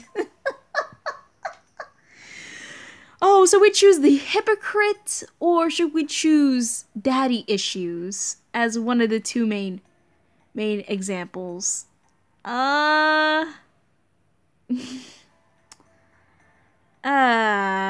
So Anderson was mean, so... But he said he isn't interested in us. He said life has no value. I didn't think anybody who has presented thought that way. That's exactly it. That's the part I find frightening, Miss Carelight. No interest in humans. That is the true truth of the King of Mages. As proof, he has already destroyed humanity. He's unlike the Lion King, who seeks to destroy this era. He has already won, which is precisely why he has shown his true form.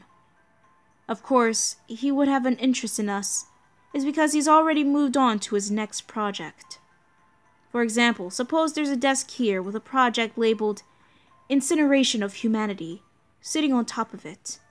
He finished this project long ago. Now he's on a different desk, ready to start anew. Normally that would be the end. Humanity wouldn't even have the option of fighting against him. However, a miracle occurred. It goes without saying, but that miracle was Chaldea. Although it's simply a minuscule space remaining at the now uninhabitable desk. To the King of Mages, incinerating humanity is already a finished project. You're saying that's why he has no interest in us? Yes, to be precise, it's because he's occupied with his new task. What frightens me is the true nature of that next task. Oh, you mean destroying humanity with blaze of glory? Of course that's always going to be his answer. Listen well, you can say that in this case was the perfect crime. Nobody could prevent the plot from occurring. We were completely defeated, unable to even make a move. A detective works after an incident occurs, after there are already victims. Even if I deduce the truth behind the incident, I don't have the power to undo what has taken place. But you do, Miss Gambina. You have that power. The King of Mages doesn't believe so, which is one and only chance to overcome the demon's crimes. Well, I can't wait to disappoint him, to see how that goes.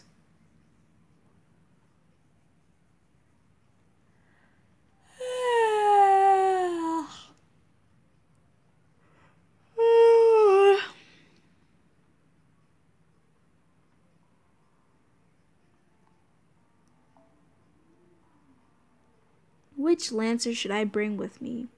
Mingosu? Base flame, twin steady. I'm gonna bring you.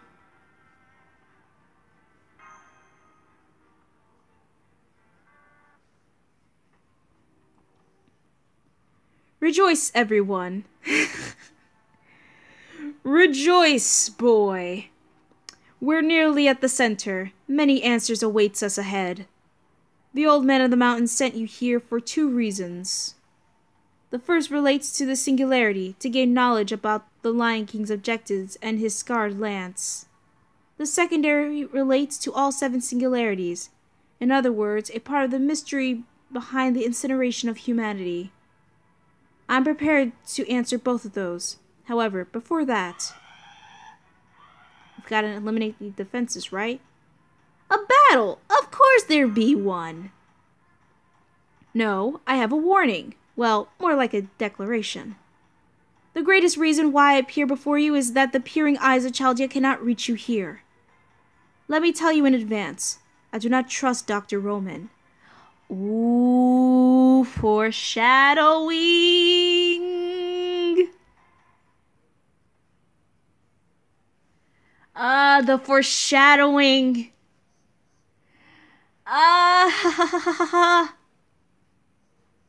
The foreshadowing is real. He does not trust Romani. Why doesn't he? I don't know. But he doesn't.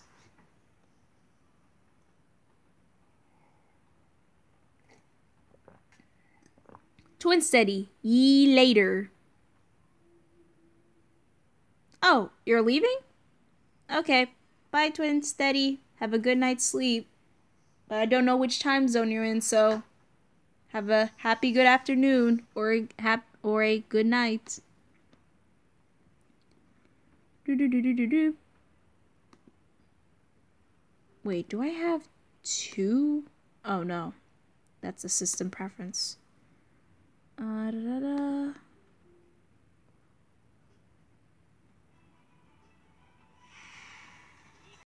Study.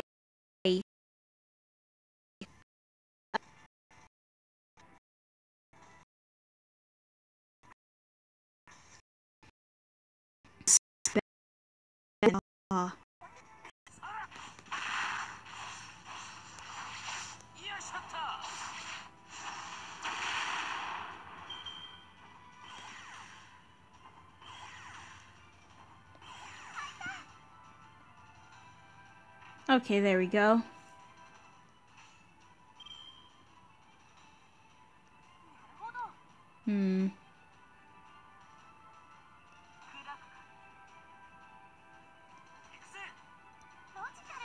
There we go.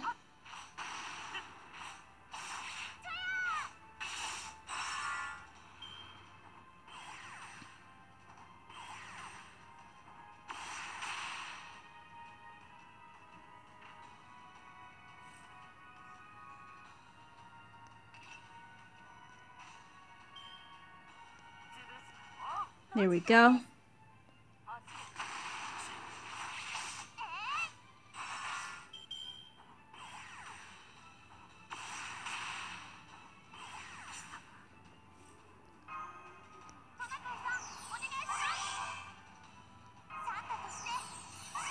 Ah, so close.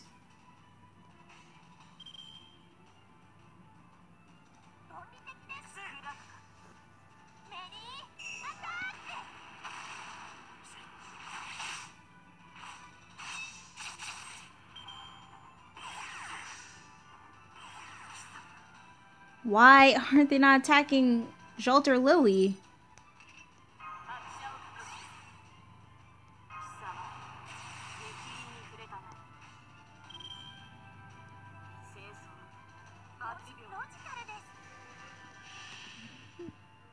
The stream will not die, Yoshiki. I promise you that.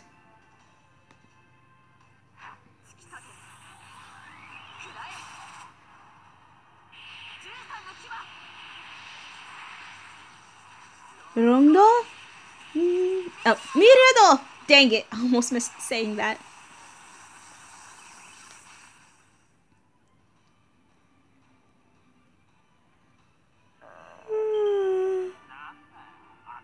We only did that in 7 turns. Alexander, this is peak lag. And we got an Archer gem. Sweet.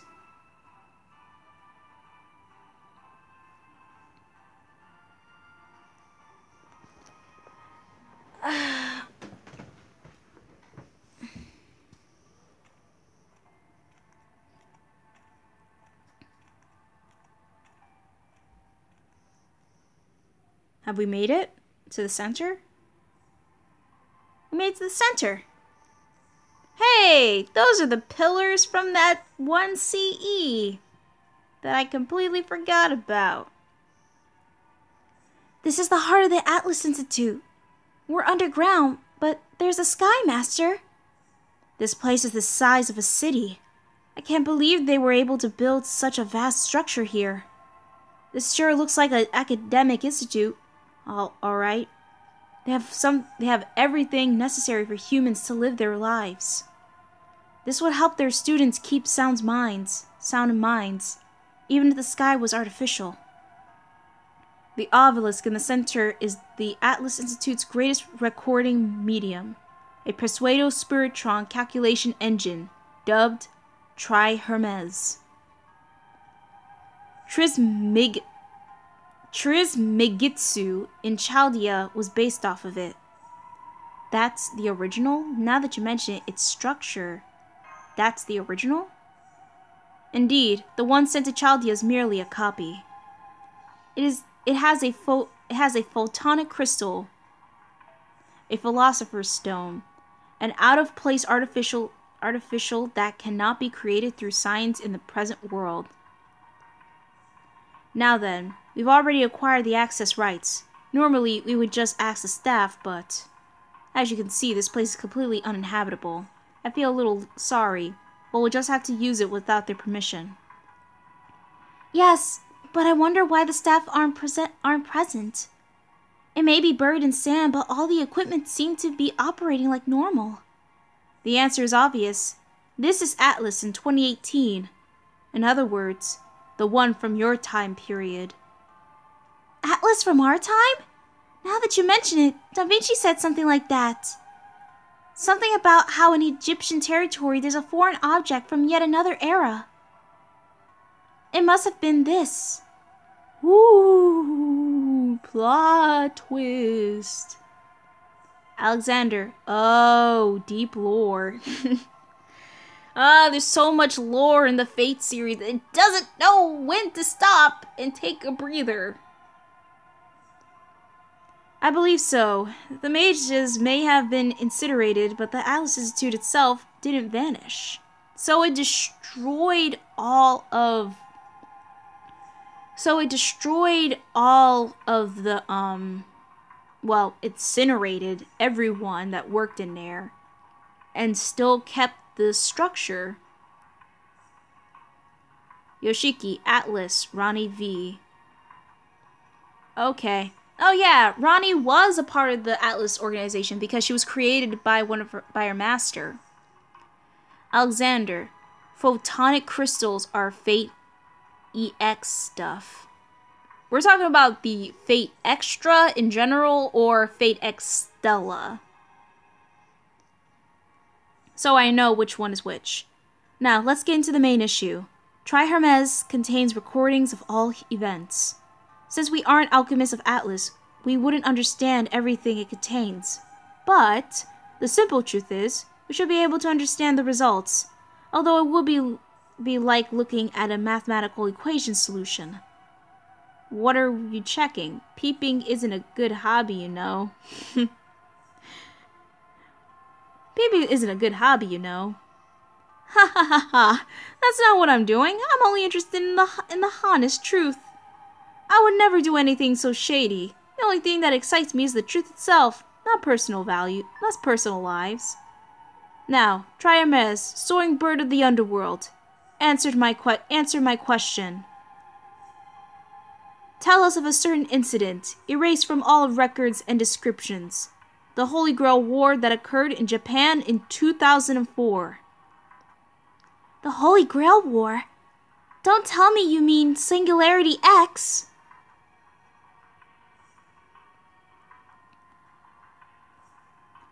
Alexander, her master, Sion's sister. Same setting, doesn't matter. Okay, wait. Her master was Sion's sister? I did not know that! Well, the director did talk of a Holy Grail War held in Singularity X, but after you saying that the truth behind the incineration of humanity, the true origin... No, it's not the origin, but it is an important factor. The Holy Grail War, that is a grand ritual where heroic spirits are summoned to fight, in which the last surviving mage and servant standing obtain the Holy Grail. You already know that much, right, Miss Gambina? Very well. That ritual did indeed take place, in 2004, located in a certain city of Japan. I checked the records of this war. However, I couldn't figure out what happened during its course, or how it concluded. The only traceable data was formed from the Holy Grail War started, the identities of the 7 mages who sought the Holy Grail. Among those 7 who participated, one of them was related to someone you know. It was Marie's dad. Or to be precise, the daughter of that person. The previous director of Chaldea? That's right, the father of Olga Marie Atmosphere, the late director of Chaldea. As Lord of the Clock Tower, he secretly headed to that regional city of Japan and participated in that bloody ritual. His name was... An answer already? It's a little sad that it doesn't make sounds while in operation. Alexander. Ronnie's an Elfheim. Plot twist for me. I did not know that. Thank you for this information. Now I gotta search it up a little bit more. However, I'm glad to see a backup of my hypothesis. This resolves one of the questions. The winner of the 2004 Holy Grail War in Japan was Marzaberry Atmosphere. Hermes recorded that he killed 6 other mages and obtained the ultimate wish granter known as the Holy Grail. Wow, so he killed all of them. He killed all 6 of those mages and their servants.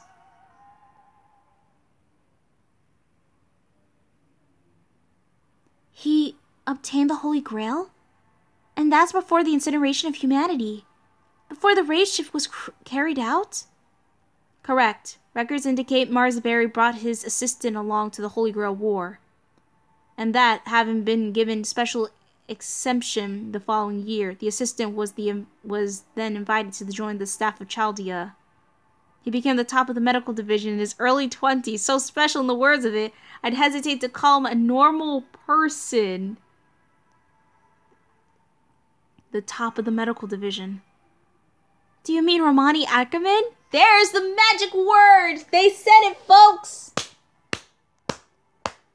Pop the tequila and pop the champagne, cause that's the answer. Dr. Roman? He knew the former director before coming to Chaldea? Yes, it gets even stranger. The personal history of the man named Romani Ackerman is unknown. I couldn't find anything about him in records from before the Holy Grail War. I might figure it out if I keep using Hermes, but we don't have the time to salvage data before a single person out of the billions of personal data files updated yearly. And that's the reason why I don't trust Dr. Roman. It's no mistake that he's human and not a mage. But he's hiding something extraordinarily close to the truth. Can I ask something? Of course, Anze. You haven't spoken about anything at all during this story. What do you have to say? I know I should have just butt in because I'm tired of being quiet, but this Marzaberry guy obtained the Holy Grail, right? What did he wish for? Who knows? Unfortunately, Hermes doesn't record personal wishes. The only things recorded are results. According to Hermes, Marzaberry went on to become a great mage. To the Clock Tower, Chaldea and the Atmosphere family's theories were mostly disregarded. However, the assessment was overturned their repeated success, the establishment of the heroic spirit summoning system. Experiments that made it possible to not just observe the future, but also use ray shifts to intervene in other time periods. Chaldea was nothing more than an observation in 2004, but then gained vast amounts of equipment like any other research facility. It's safe to assume that Marzaberry wished for fortune. He had no reason to wish for the incineration of humanity, reading the documents he came for as a man of good sense. His desire was ordinary, his envy was ordinary, his love of happiness was ordinary. That's the type of man he was, just ordinary as heck. In that case, he was either used as a third party or he stepped into a main minefield of destruction without even noticing it himself. A third party? Like Professor Lev? Lev Lenore was appointed to Chaldea at the turn of the century. That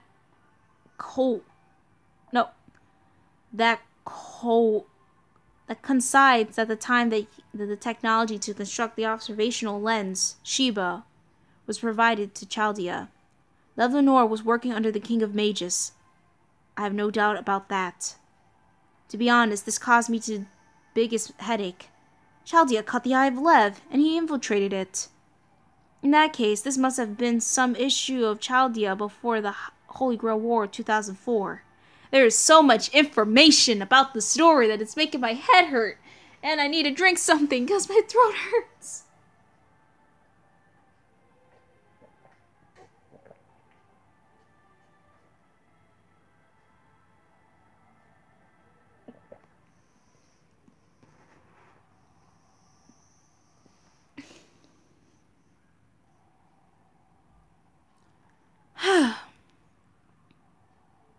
It's a possibility that I wasn't related to the incineration of humanity. There we go. With that in mind, I don't want to say this, but it would mean that about Romani Eckermann. We don't know what he was doing, but he had no connection to the incident. A simple nuisance, a mystery, someone who doesn't really matter at all. That's the conclusion that I can draw. What's that supposed to mean? That's ridiculous! Sounds just like Roman. Sounds just like Roman. A mystery someone who doesn't matter? Sounds just like Roman. Yes, that's a doctor in a nutshell. Personally, I still see him as an important person of interest. You shouldn't tell him anything that you heard here. We can't trust him until his secrets are clear. At the very least, Romani Eckermann knows the conclusion of the Holy Grail War, and never told you.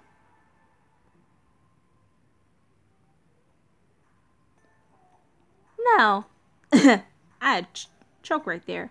That wraps up the facts that I wanted to know. Next is your turn. But before that, as I searched through the records of Chaldea, I found an answer for you, Miss Kirlight. I'm sorry if this seems like it's just tacked on, but do you mind if we speak about it? An answer for me? Oh, do you mean we talked about the way here? About the true name of the heroic spirit who transferred their power to me? Exactly! I came to a conclusion already, but I had no clear proof, so I spoke ambiguously. But now I can tell you as in fact. Are you prepared to hear this, Miss Kirlight? Oh boy, here's the big reveal. Wait a minute. There's something of Lady Mashu to discover for herself. We shouldn't be the ones. No, I must speak my mind. I'm sure everyone has already realized it anyway. Only fools will continue to avert their eyes from the truth. Are you saying that Miss Kirlight is a fool? I say no. No, Sir Bedivere. And besides, what are you so fearful of? That knowing her true name wouldn't change anything? Then it wouldn't help her develop her noble phantasm. This is what we call character development. I declare that as necessary concern, because Mashu Kirlight's spirit is already complete. Her fears don't depend on whether or not she possesses a noble phantasm. Also, even if her noble phantasm fails to develop, she'll never stop standing up for her beliefs. For the sake of what she believes in, she'll muster her courage and fight to the very end. Well, damn. Didn't know you had it in you, Sherlock. Even Bedivere is surprised. Apologies, I unshamefully flew into a rage. Anyway, do you mind if I speak openly now? This fate is bestowed upon you, the name of the heroic spirit who saved your life.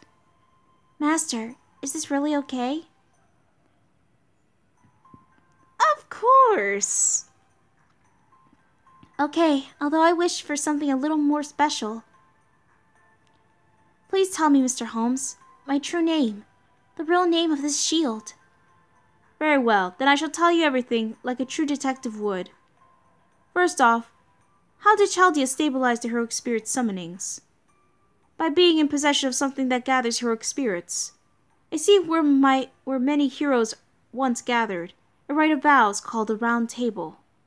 Chaldea precedes the relic, using it as a catalyst for summons, and buried it in the body of a fused being. I am sure you understand this, Miss Gambina. That while the weapon she carries looks like a shield, that's not what it actually is. That was the first servant you contracted is actually the groundwork of gathering many heroic spirits. I had a feeling. Part is literally a round shield. Wow.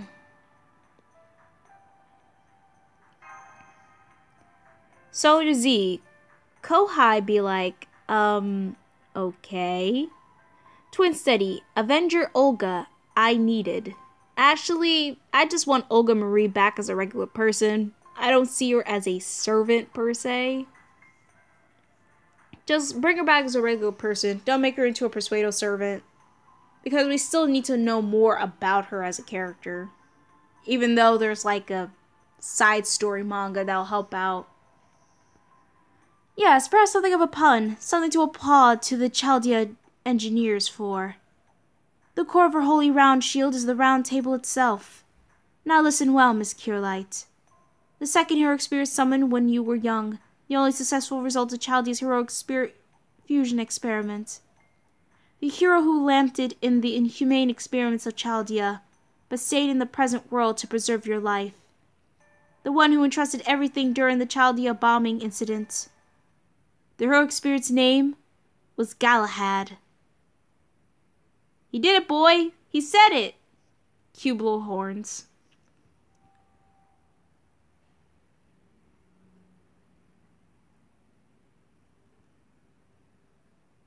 One of the knights of the Round Table, a holy knight who alone succeeded in the search of the Holy Grail. Galahad's of the Knights of the Round Table? Mashu, are you okay? Mashu, are you okay? Yes, I suddenly felt weak to the knees. I just had to sit down, but it wasn't painful or even surprising. I was just happy. I finally knew the name of the person who believed in us and helped us back then. When are we getting a Galahad servant? I want another shielder in my life. I don't care what people say about the implications of it. Just give me Galahad. Alexander, Leo servant when Delight works. Okay, Leo. Yeah, I would like to have a Leo servant. I feel so happy right now. I wonder if I fought well enough to not sully his name. See? It's just as I said. She's just that kind of girl. She never forgets gratitude. Why would she hold any permission in her heart towards the one who saved her life? Yes, exactly as you say. It seems Galahad made this correct decision. They were eons apart. They were different races. But he truly did entrust this to the person closest to him.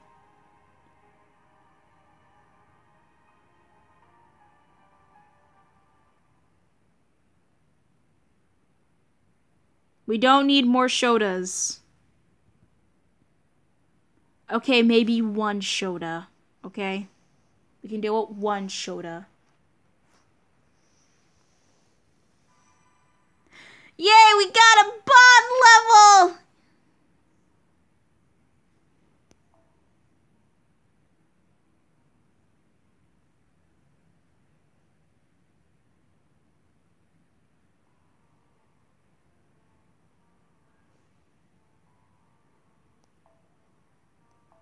Give me them fruits.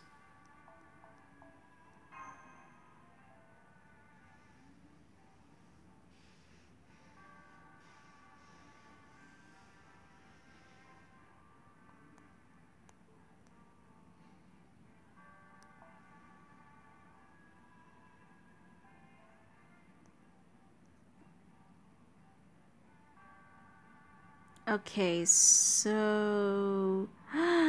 Enkidu! Praise be to the king. I'll choose you, Kurogane.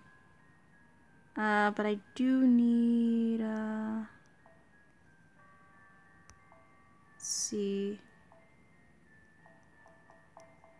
Oh yeah, assassin. Shiki... And...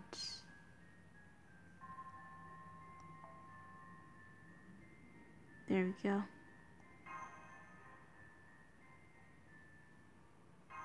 Weird combination, but it'll work out.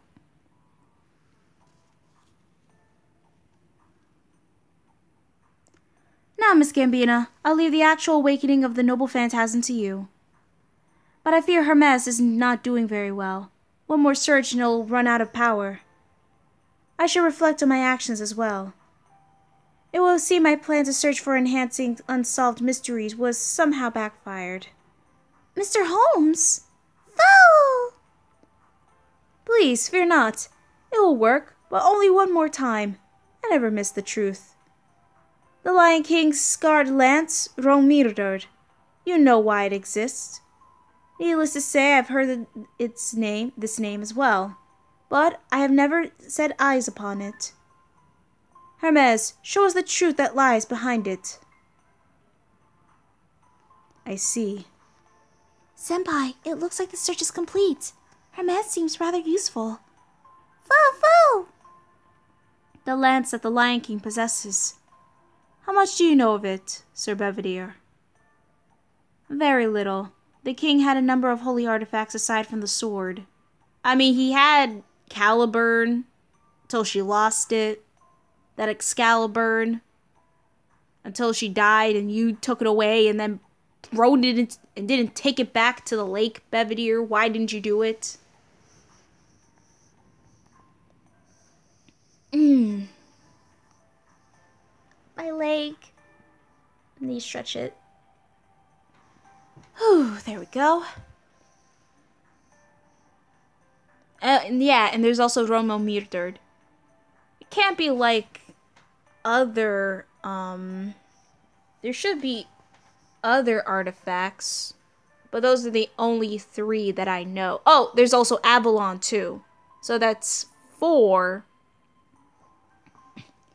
That's 4 artifacts that I know that King Arthur has. Almost choked. I imagine Romildred is one of them. Even the Knights of the Round Table were not informed of it. Merlin called it the Tower of the Ends of the World. A pillar of light that stands far west of the Isles of Britain. A tower that stands beyond the horizon, at the edge of the world. A tower? But it's a lance, right? I mean, I understand they're both long and pointy, but that answer's beyond me. I fear. Mr. Holmes? There are 2 lances, Miss Sanzang. The first is the massive tower that pierces the world, the lance in its physical form. It is an indication of the lance's strength. It would seem that it indeed exists as a tower, but it cannot be accessed by humans. Most importantly, it exists at the edge of this world. One can never reach the edge, no matter how much they walk. The tower stands at the edge of this world, seeing all of mankind, and protecting it. So you're suggesting it's a powerful magical tower with a great view. Where were you in this conversation? You didn't talk at all, Tawatora. And the other is the lance that the Lion King wields. Think of this as the shadow that this tower casts upon the world. A personal weapon that allows the user to use the skills, the authority of the tower. So the tower is the main frame, while the lance is the terminal? A great analogy, Miss Kirlight. The tower will continue to exist at the edge of the world, while the lance is held by the tower's keeper. The only mystery that remains is why the tower is pinned on this planet. There is a theory that our world, the human world, is nothing more than a texture placed upon the surface of this planet. Our understanding as the planet's ruling intelligent life form, the laws of physics as we know it.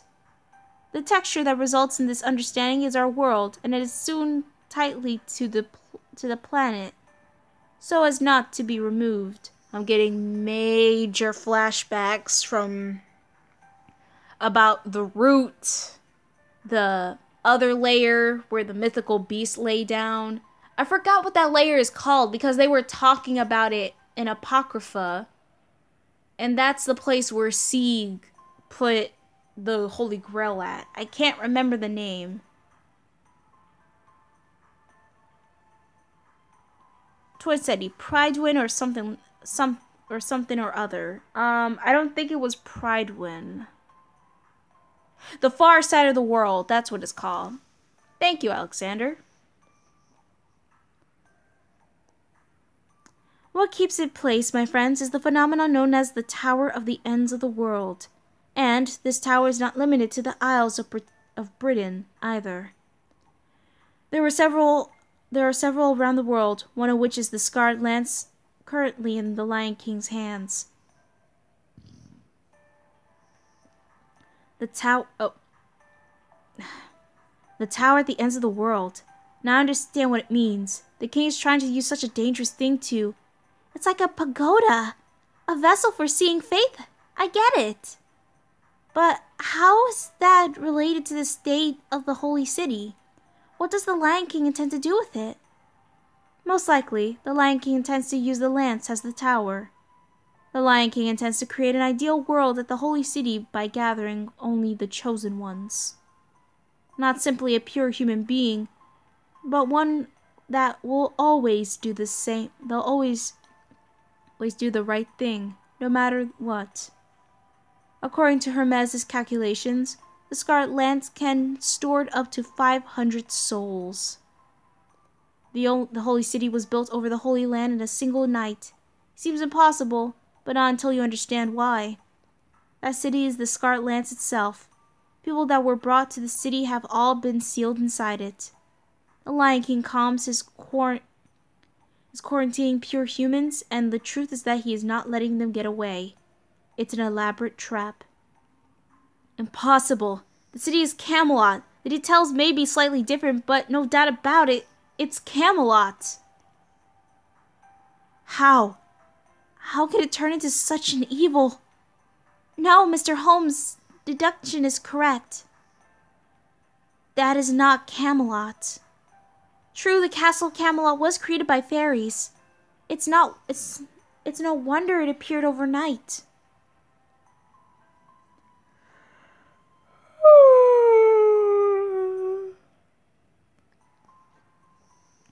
But that's not right. I had a really bad feeling from the moment I saw it. That's the outer shell of Ronald Myrder. It is not something that will save humanity. Then, what will happen to all the people inside the holy city? They must live lives of captivity while being protected by the king. To live or to die, that is not the issue. All those in the holy city will be consumed by the lance. The Scarlet Lance is similar to the Atlas Institute. It's a shelter, Sir Belvedere. However, there is no room to exist as a life form. All of them are being herded, a virtuous human elements. Eventually, the holy city will converge and become a single tower. Inside of that tower is a smaller version of hell. I'm getting very weird Dante's Inferno vibes from this scenario. The people have not been gathered in this so-called utopia to live. They are samples, to be stored for all eternity underneath the Lion King's command, as though displayed in a case to show the value of mankind. How could this? Who's ever behind such a malice deed can't be human. The Lion King's conduct, whether good or evil, means nothing to me. He's simply protecting his own people. That much is true. Yeah, but he's doing it in such a weird, messed up way. All those souls are just there for all eternity until, like, Doomsday comes into play and she uses it to create a new civilization. That's not a good thing, especially when you're just killing people at random. There's a huge mistake. What are you talking about, Tota? Let me finish. Now listen. So, the holy city has been turned into this tower.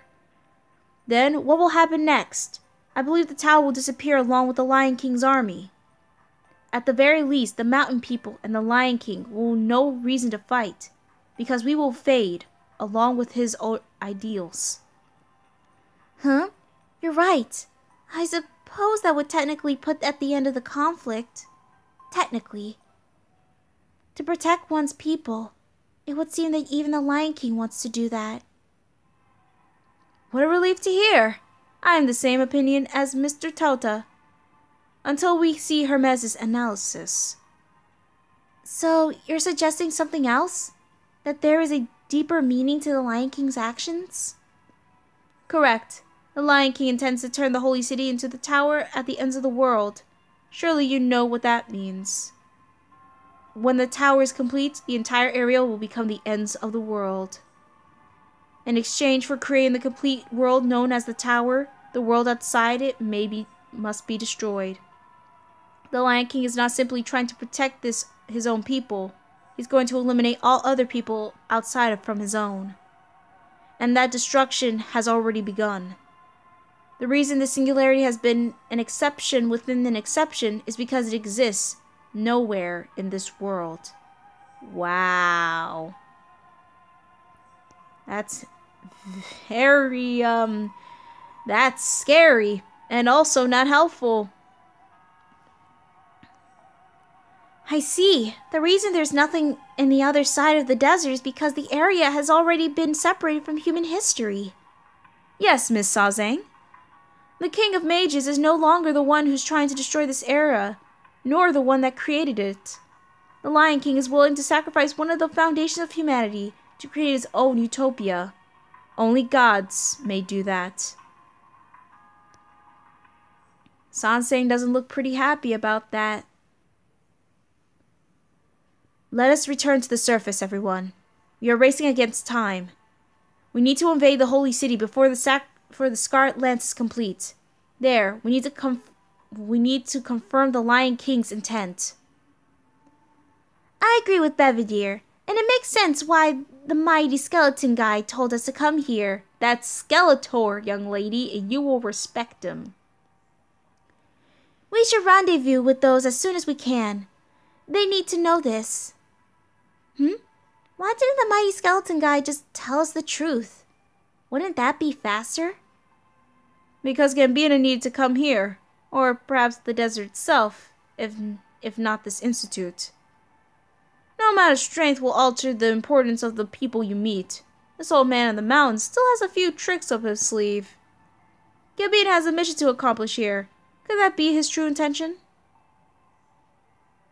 Why do you laugh at me, detective? Pardon me. Was I laughing? Well, you had your mouth open, so it looks like you were laughing. If that is the case, then what are you saying is quite amusing. Enough to melt this cold, hard expression of mine.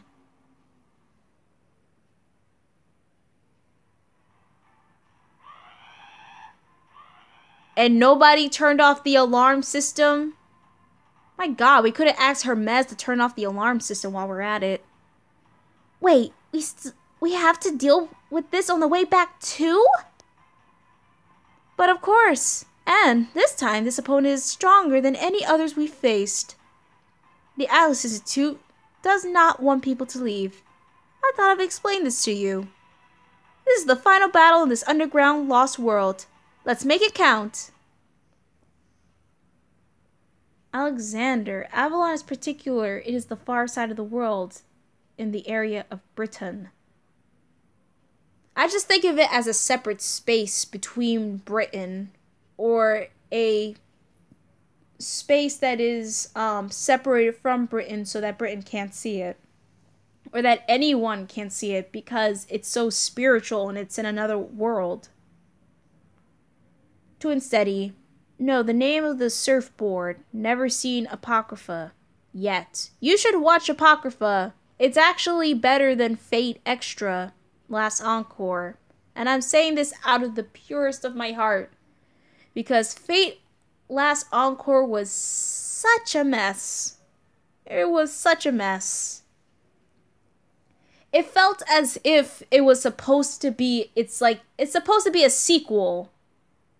Which it is a sequel, but it's supposed to be like a retelling from a different perspective, from the same character.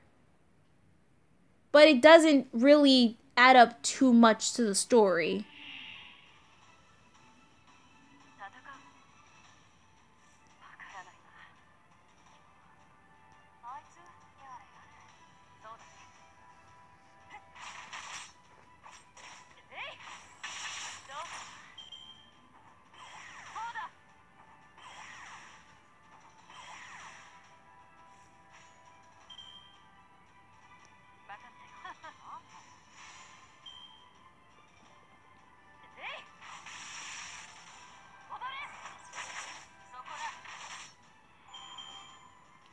So Z, at least Apocrypha had a nice OCT. Oh, Apocrypha had a very good soundtrack.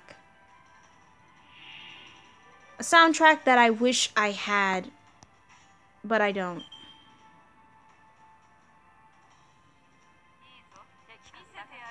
Easel, easel.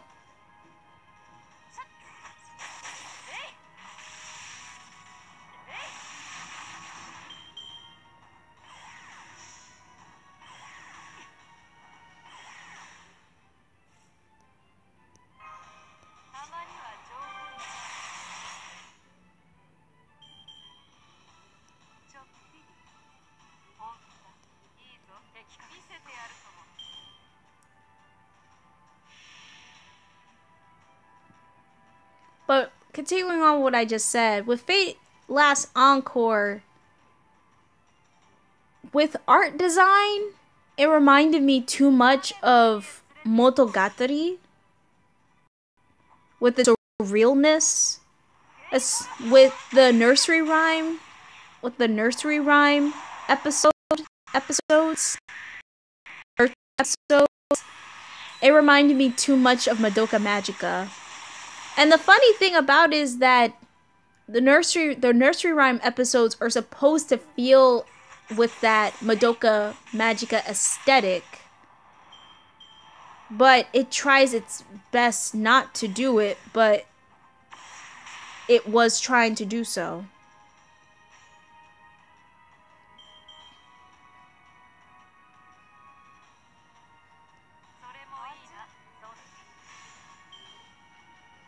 So in a way, it just really felt too much like Madoka Magica, that it really like threw me off with like the 2 episodes, especially with and spoilers if you haven't seen like the anime, with the whole monster aesthetic with nursery rhyme. Yeah, I really thought they were gonna put in the Jabberwocky. There's no Jabberwocky in this at all.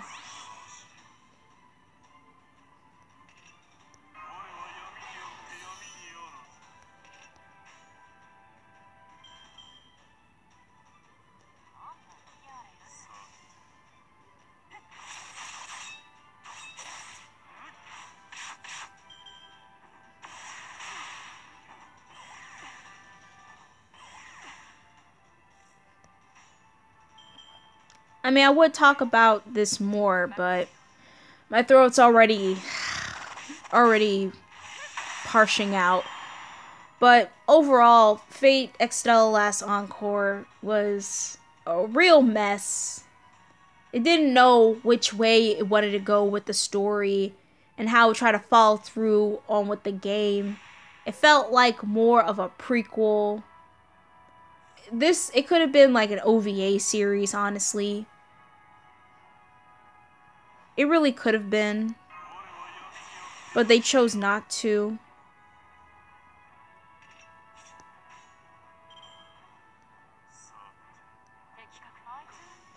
They chose not to, and that's about it. I just give it a 5 to 6 out of 10.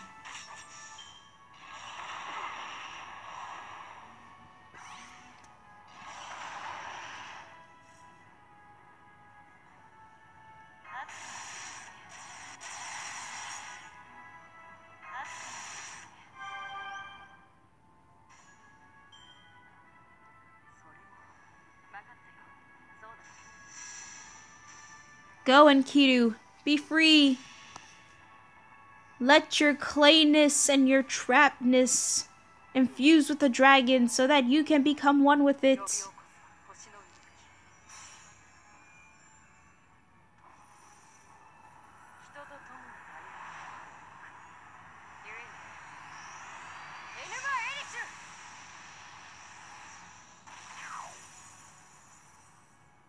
So lovely. It's like a shooting star rampaging through the night, piercing its lovely gaze at the dragon's chest, gouging it out.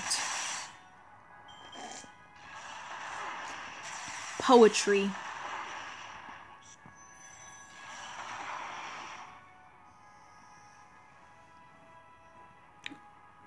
Probably need to use that noble phantasm before Shiki dies.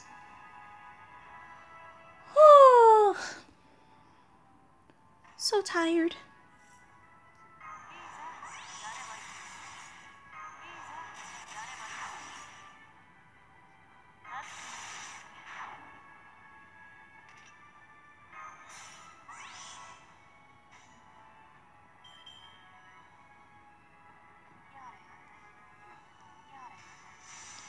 Yare yare daze.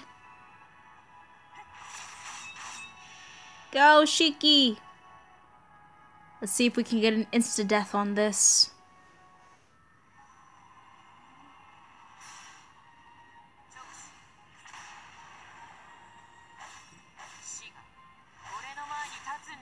Ah, we didn't get an insta-death. Was that other, like, 5,000 additional damage?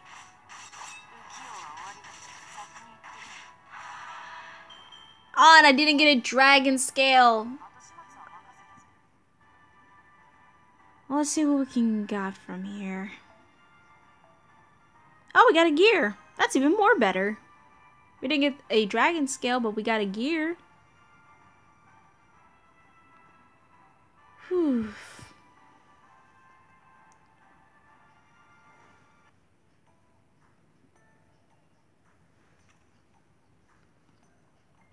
Senpai, I see the light at the end of the corridor.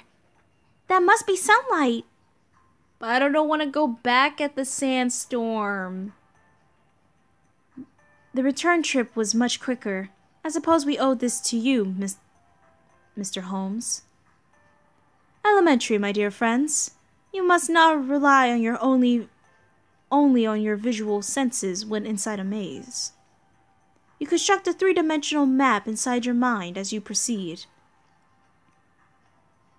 Ah, the Master Detective. Thank you, Mr. Holmes.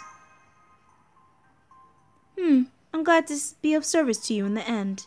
And, on that note, I must bid you farewell. So, Chaldea cannot be trusted after all. True. There is much mystery surrounding Chaldea. But there are others I must chase right now. Namely, the Phantom Spirit who... No, I must not discuss this here. If you'll excuse me, Miss Gambina. How about a little riddle? As a parting gift, the simplest of puzzles about the incineration of humanity. I hate riddles, but take it away. I've been thinking, why 2018? Why now of all times? Huh? None of you question it. The King of Mages erased human history itself. So, going by the Western calendar, that means the world should have ended before you were even born. However, he went this purging everything in 2018. He altered the history leading up to now. Think, incinerate in 2018 and burning backwards into history. Why is that? There's only one logical conclusion. The King of Mages had a reason why he needed to wait until 2018. Let's suppose he exists in 1000 BC. Between 1000 BC and 2018 AD, there are approximately 3,000 years. He needed to burn all of it. Do you follow? The King of Mages did not destroy it because he wanted to. He burned it because he needed to. The result may be the same, but we cannot overlook this tiny detail. Not because he hates humans? Now that you mention it. He doesn't hate humans. Exactly. How can one bear murderous intent if they do not care at all? However, this is where the inquiry becomes a little tricky. Needless to say, the reason is a complete mystery. One theory is what I've mentioned earlier, that the time frame from the past up until 2018 has meaning. The others, that even King Solomon could not see past the year 2018. King Solomon had the ability to see into the future. And if for some reason even he could not see past 2018, then the future exists in the first place because the King of Mages is going to destroy the world? Can I choose one question over the other because some of these are convoluted? Because it kind of answers the same thing. Let's see. No future existed in the first place because of King Magus is going to destroy the world. The future exists in the first place? The same conclusion that's at which I arrived. I can only pray that this is not the case. Now then, I must part ways here. The next time we meet, yes. I hope it will be in a bustling metropolitan city like London. Now, not in these wastelands. Bye, Sherlock. I don't want to go back to the desert. I don't want so much lag.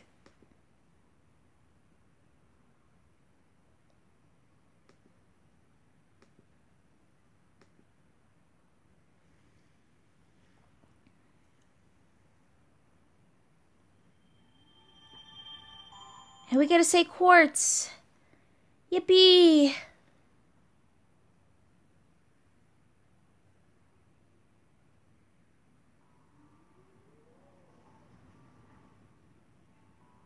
The God King Ozymandias. Oh boy.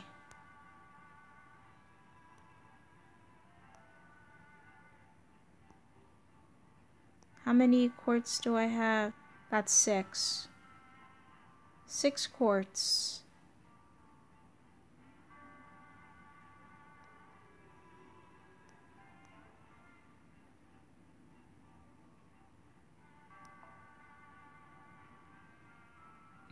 And we're going to be fighting up against Papa Lancelot, so I'll take Kusu with me.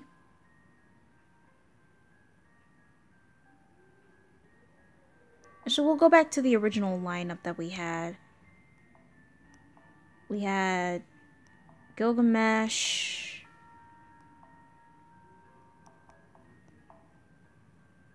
Tamamo,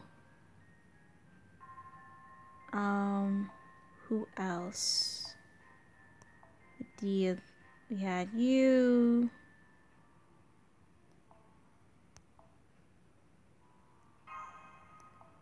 Had another servant.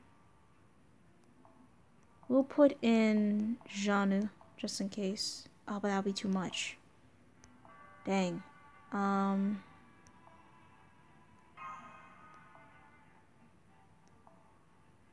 Oh, that's too much. There. I'll provide something.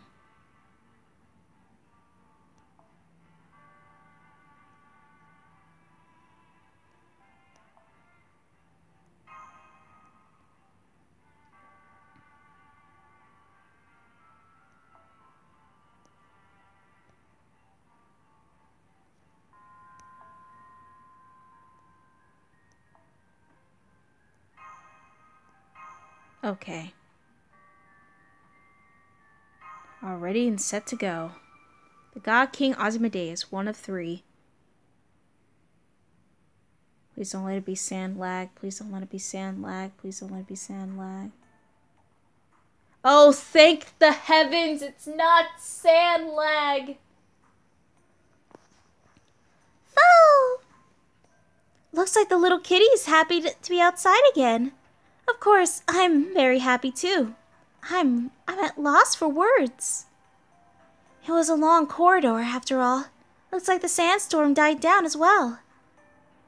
Most likely because it was directly above the Atlas Institute.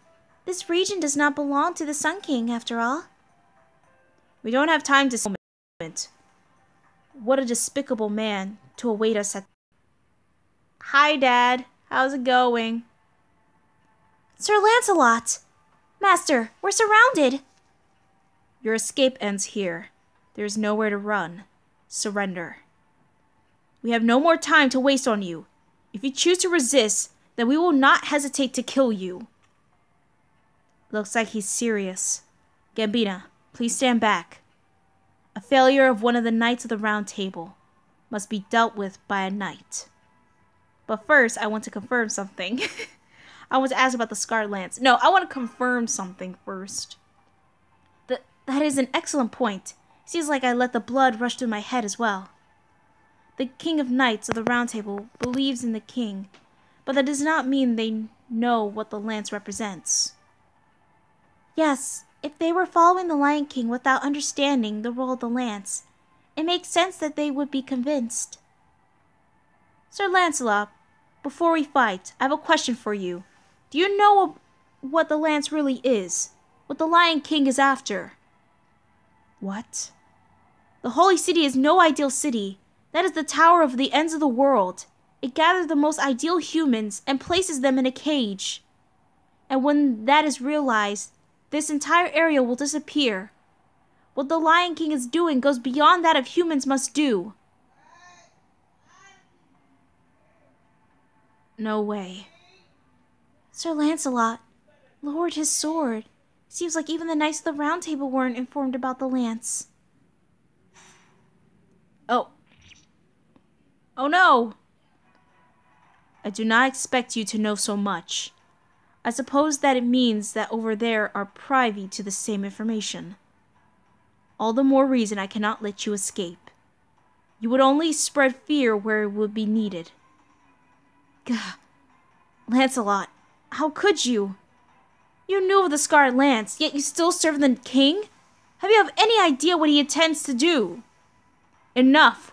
We of the Round Table tolerate no disloyalty to the king. When the city has enough human souls, the doors to the towers of the end of the world will open. This is what the Lion King announced as soon as he summoned us. And we decided to obey, based on his ideals.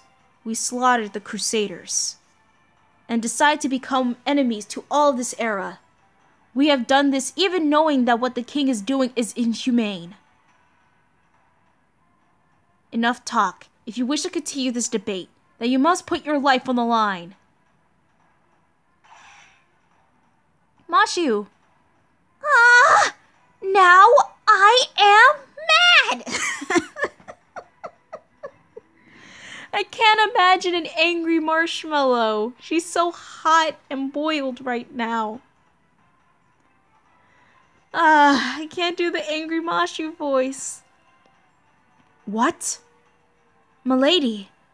Mashu. You were able to stop my odd knight? No. The shield. His presence. Don't tell me you're... Furious! Although he is no longer within me, I'm sure he feels the same. Which is why I must have you pay the price. Sir Lancelot, stop this nonsense. Stop this?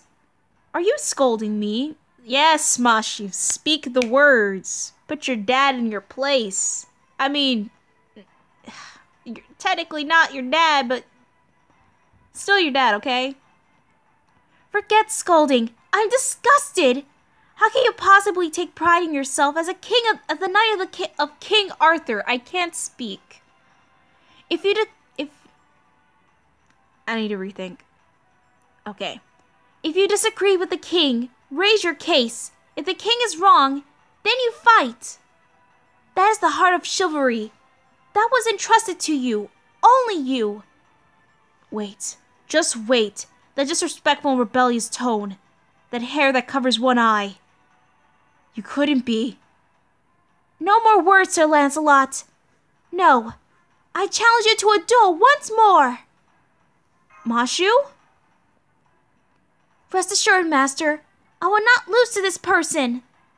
This shield, this armor, this burning heart, they're all crying out to me.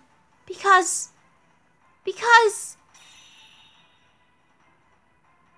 Mashu has evolved! Fool! Milady, no. Sir Mashu. You look just like... I am Mashu Kirlight. My true name as a heroic spirit is Galahad. With this flesh and bone I have been granted, I will purge the fields of the proud knights of the round. I can't speak. I can't speak so high.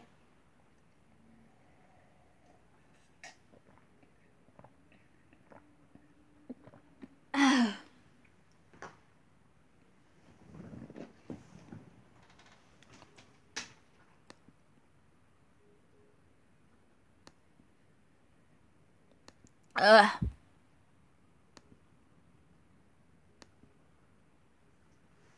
I can't speak so loud. My voice hurts.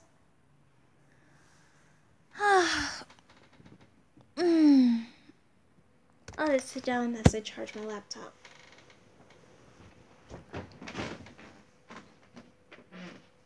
Stretch!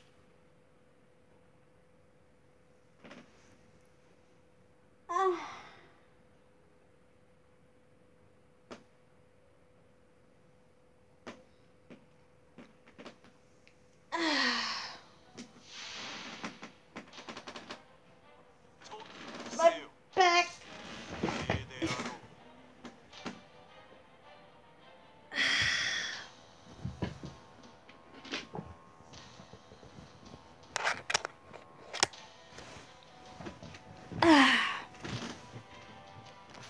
Okay. Let's get started, shall we?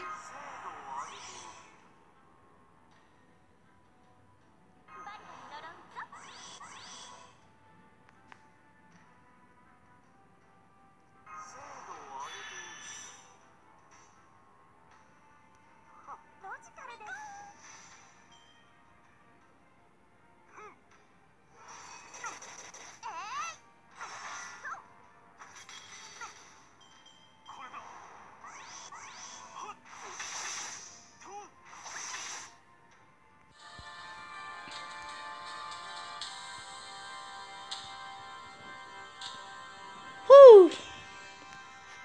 There we go. Stream almost died right there.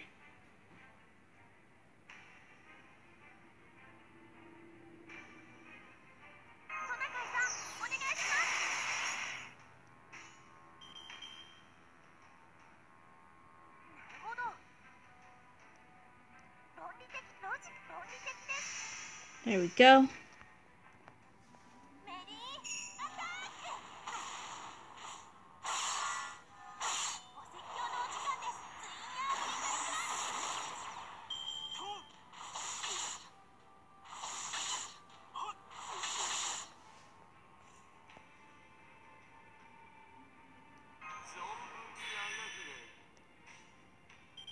Let's see.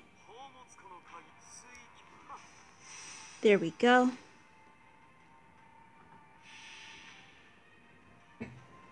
Enema Elise should do some good damage to at least decrease it to a little bit. But I do want to be at least like around 200 HP so that I can switch out one of them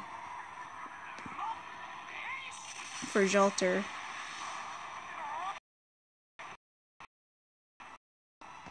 And I mean one of them if these three survived. Had the hiccups.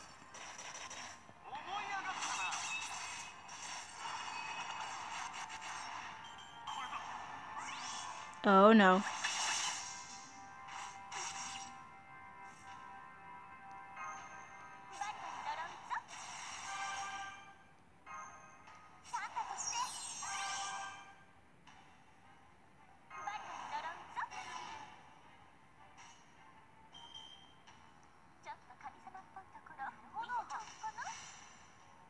There we go. You know, for a team like Gilgamesh, Tamamo, and Jolter Lily, is actually a good combination. It's 2 arts, 1 buster. Then we have... Who else do we have in our group? We have Mashu and... Jean.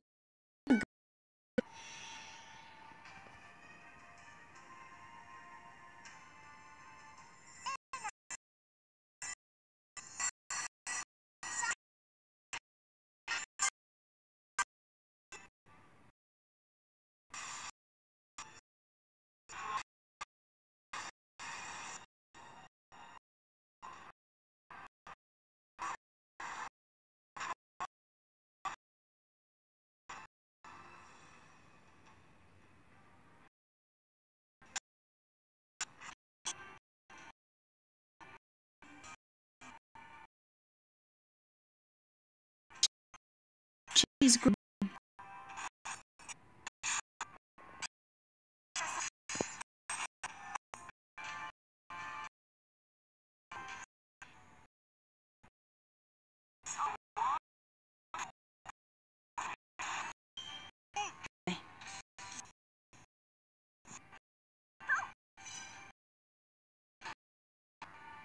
This is some stuff.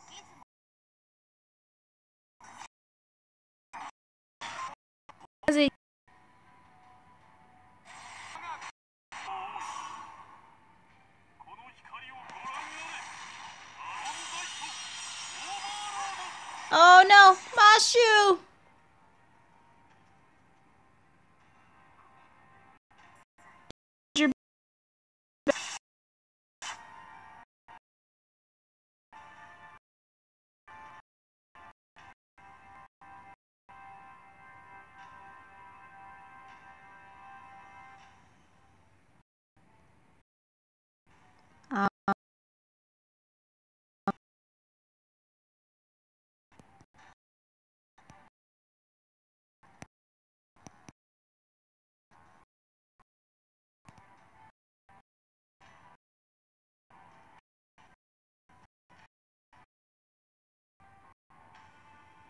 Oh great.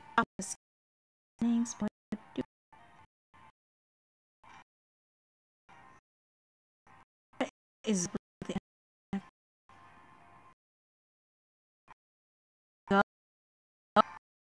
on.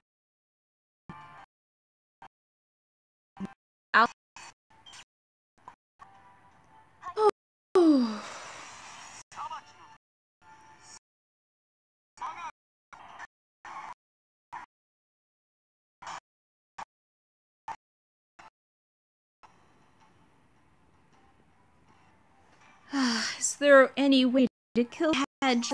This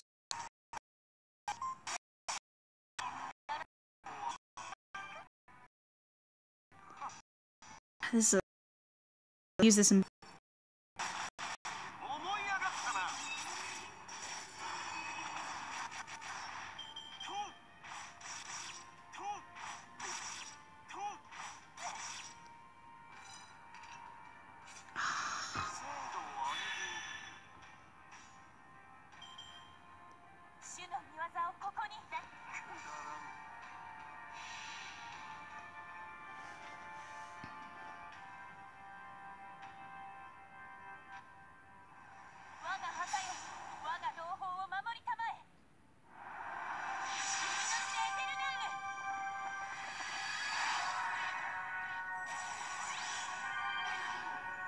and she gets the stun. When are we going to get that update for her? I mean, it's been about a good few months. We should get an update for her Noble Phantasm soon.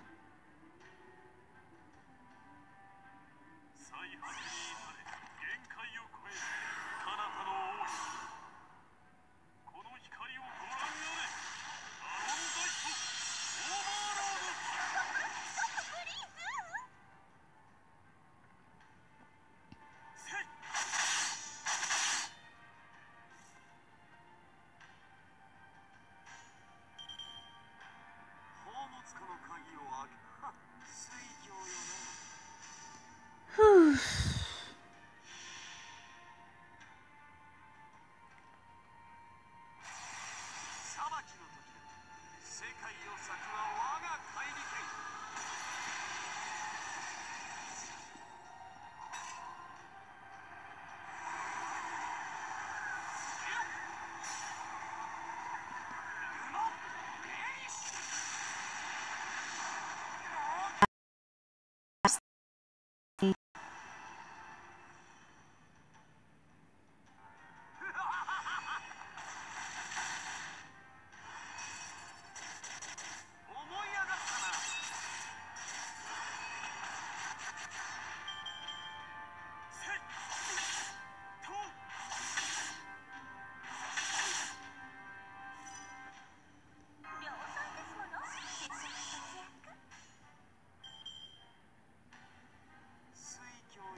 Oh no.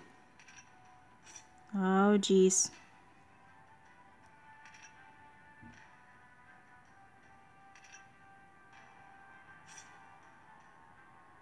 Let's see.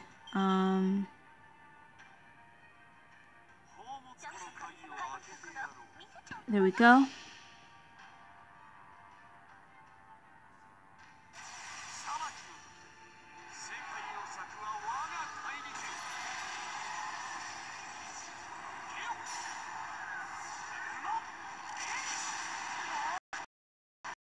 It's going back up again. Ah, we're so close to killing him.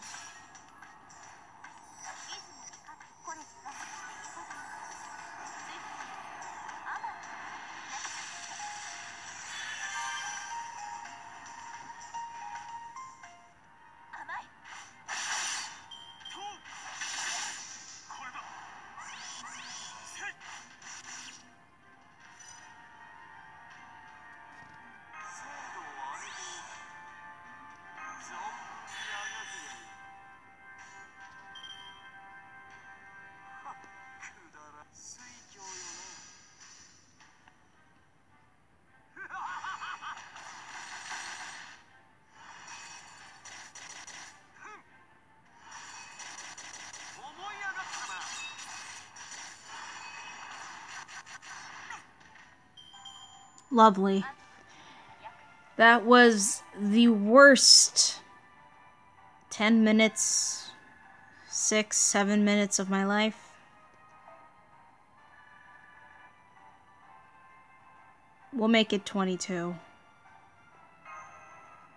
That was some stalling right there that I didn't even imagine would just break down like that. Oh, man.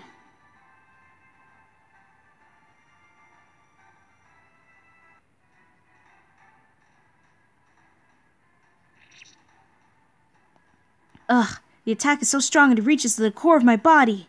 There's no doubt. Now you see, Sir Lancelot? If you don't understand after this, I'll smash you with my castle. That much? No, it's just as you say, Mashu. I fought a knight of the Round Table and was defeated. I can no longer call myself a knight of the king. This doesn't clear away my foolishness, but I have lost my reason to fight you all. Finally, you've come to your senses. Any way you look at it, you were fighting reluctantly after all. But still, someone that's stubborn accepting their loss so easily. I wonder why. Sansa and Galahad is, Lancelot is, Lancelot is... What? Those two are related? Foo. No, not quite, Sansang. The only time he seems like a father was when Galahad was a child. Galahad's spirit origin wants to make that known. In reality, the relationship between Sir Lancelot and Sir Galahad were not very good. Isn't that right, Dad? I wanted things to go well. I'm sorry. Calling me that is bad for my heart. If I'm not ready for it, I'm liable to die from shock. What a complicated family background. Becoming a heroic spirit, being referred to the way you've most desired. The hostility and bloodlust have been neatly and cleanly erased. Sir Lancelot is no longer an enemy, I see. Now, what do we do, Gambina? Capture Sir Lancelot and enter the Holy City, or entrust him to the mountain people. That is an option as well. What about making him an ally? An ally? Ha! You are right. You're so natural. You say so naturally what I even have difficult spitting out. If Sir Lancelot became our ally, I could not ask for more. As I was defeated, my life is yours. However, before that, I want to show you something. A certain place. If I disappear, all knowledge of it will be lost. More than anything, I would like to avoid that. My unit will escort you. From here, it will only half a day's travel. He seems to have his reasons. What should we do, Gambina? Either way, we'll return to the wastelands, right? I understand, but I wonder what kind of place is it? It is. A campground? In a place like this?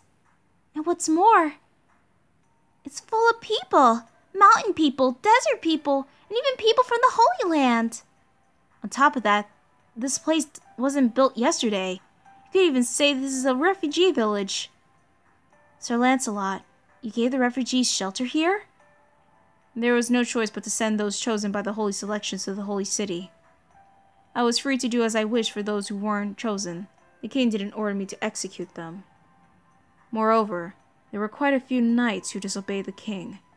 There also needed to be a place for them. I used them to guard the refugees. In short, my private army. What amazing sophistry! This is serious treason, Lancelot. But it's fantastic! Come on, Mosh. Let's have at it. Loafer! Good for nothing! Loser! Although this is something, it almost doesn't suit you, deadbeat dad! Oh my goodness, I don't know if that's Mashu or Galahad talking. I told you, please stop calling me that. Well, just when I was wondering what all the ruckus was, I see you finally arrived. Sure kept me waiting. What? Flo? Duh. Hey, it's me, Da Vinci. Miss me? Have you been, Gambina? Shall we start with a toast celebrating our reunion? Ah, she has returned. Finally, I can see the real her instead of that godforsaken hologram that she has.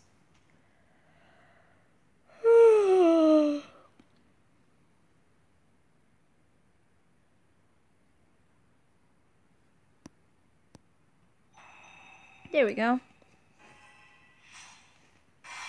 Yay, more grinding.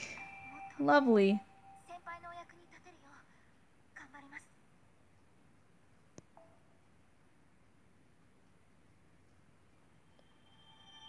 And we get a quartz.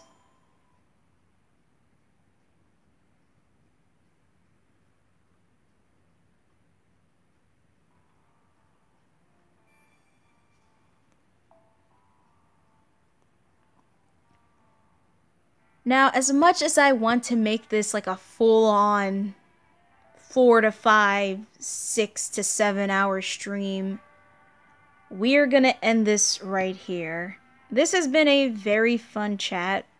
Right now, I can't see chat right now because something came up with the internet because of this weird rainstorm that's going on outside. But thank you guys for just coming in and just watching it. For those who are still here and just to go through the live stream with me, I thank you guys for that. And throughout the rest of Camelot, I'm just going to be posting boss fights, and that will be it. I will be doing a live stream on Babylonia, so stay tuned for that. I'm not going to make any assigned times because with this, it was my first time coming back to live streaming. So with that in mind, thank you guys for watching. Thank you guys for watching the Camelot NA for the story mode. We're almost there, guys. We got Babylonia, and then we're fighting against Solomon. If you want to see more FGO content for this channel, please subscribe. And I don't always play FGO, I play other games. Right now, Prison Boys is going to be on hold for now, as I continue on finishing up the main story for Season 1 of Vagrant Order. And with that, if you like this video, click the like button. And I also have a Twitter. All I do is post stuff, random stuff, mostly FGO content. You can follow me there. And I also have a Discord. Right now, I'm going to be making a server to any newcomers that come from YouTube to come join the server, introduce yourselves, feel free to do so. But right now, I haven't done it yet, but it is in development. It's very late at night, so I can't do it then. I'm really tired. So, with that being said, thank you guys for watching, and I'll see you guys in the next live stream. GG!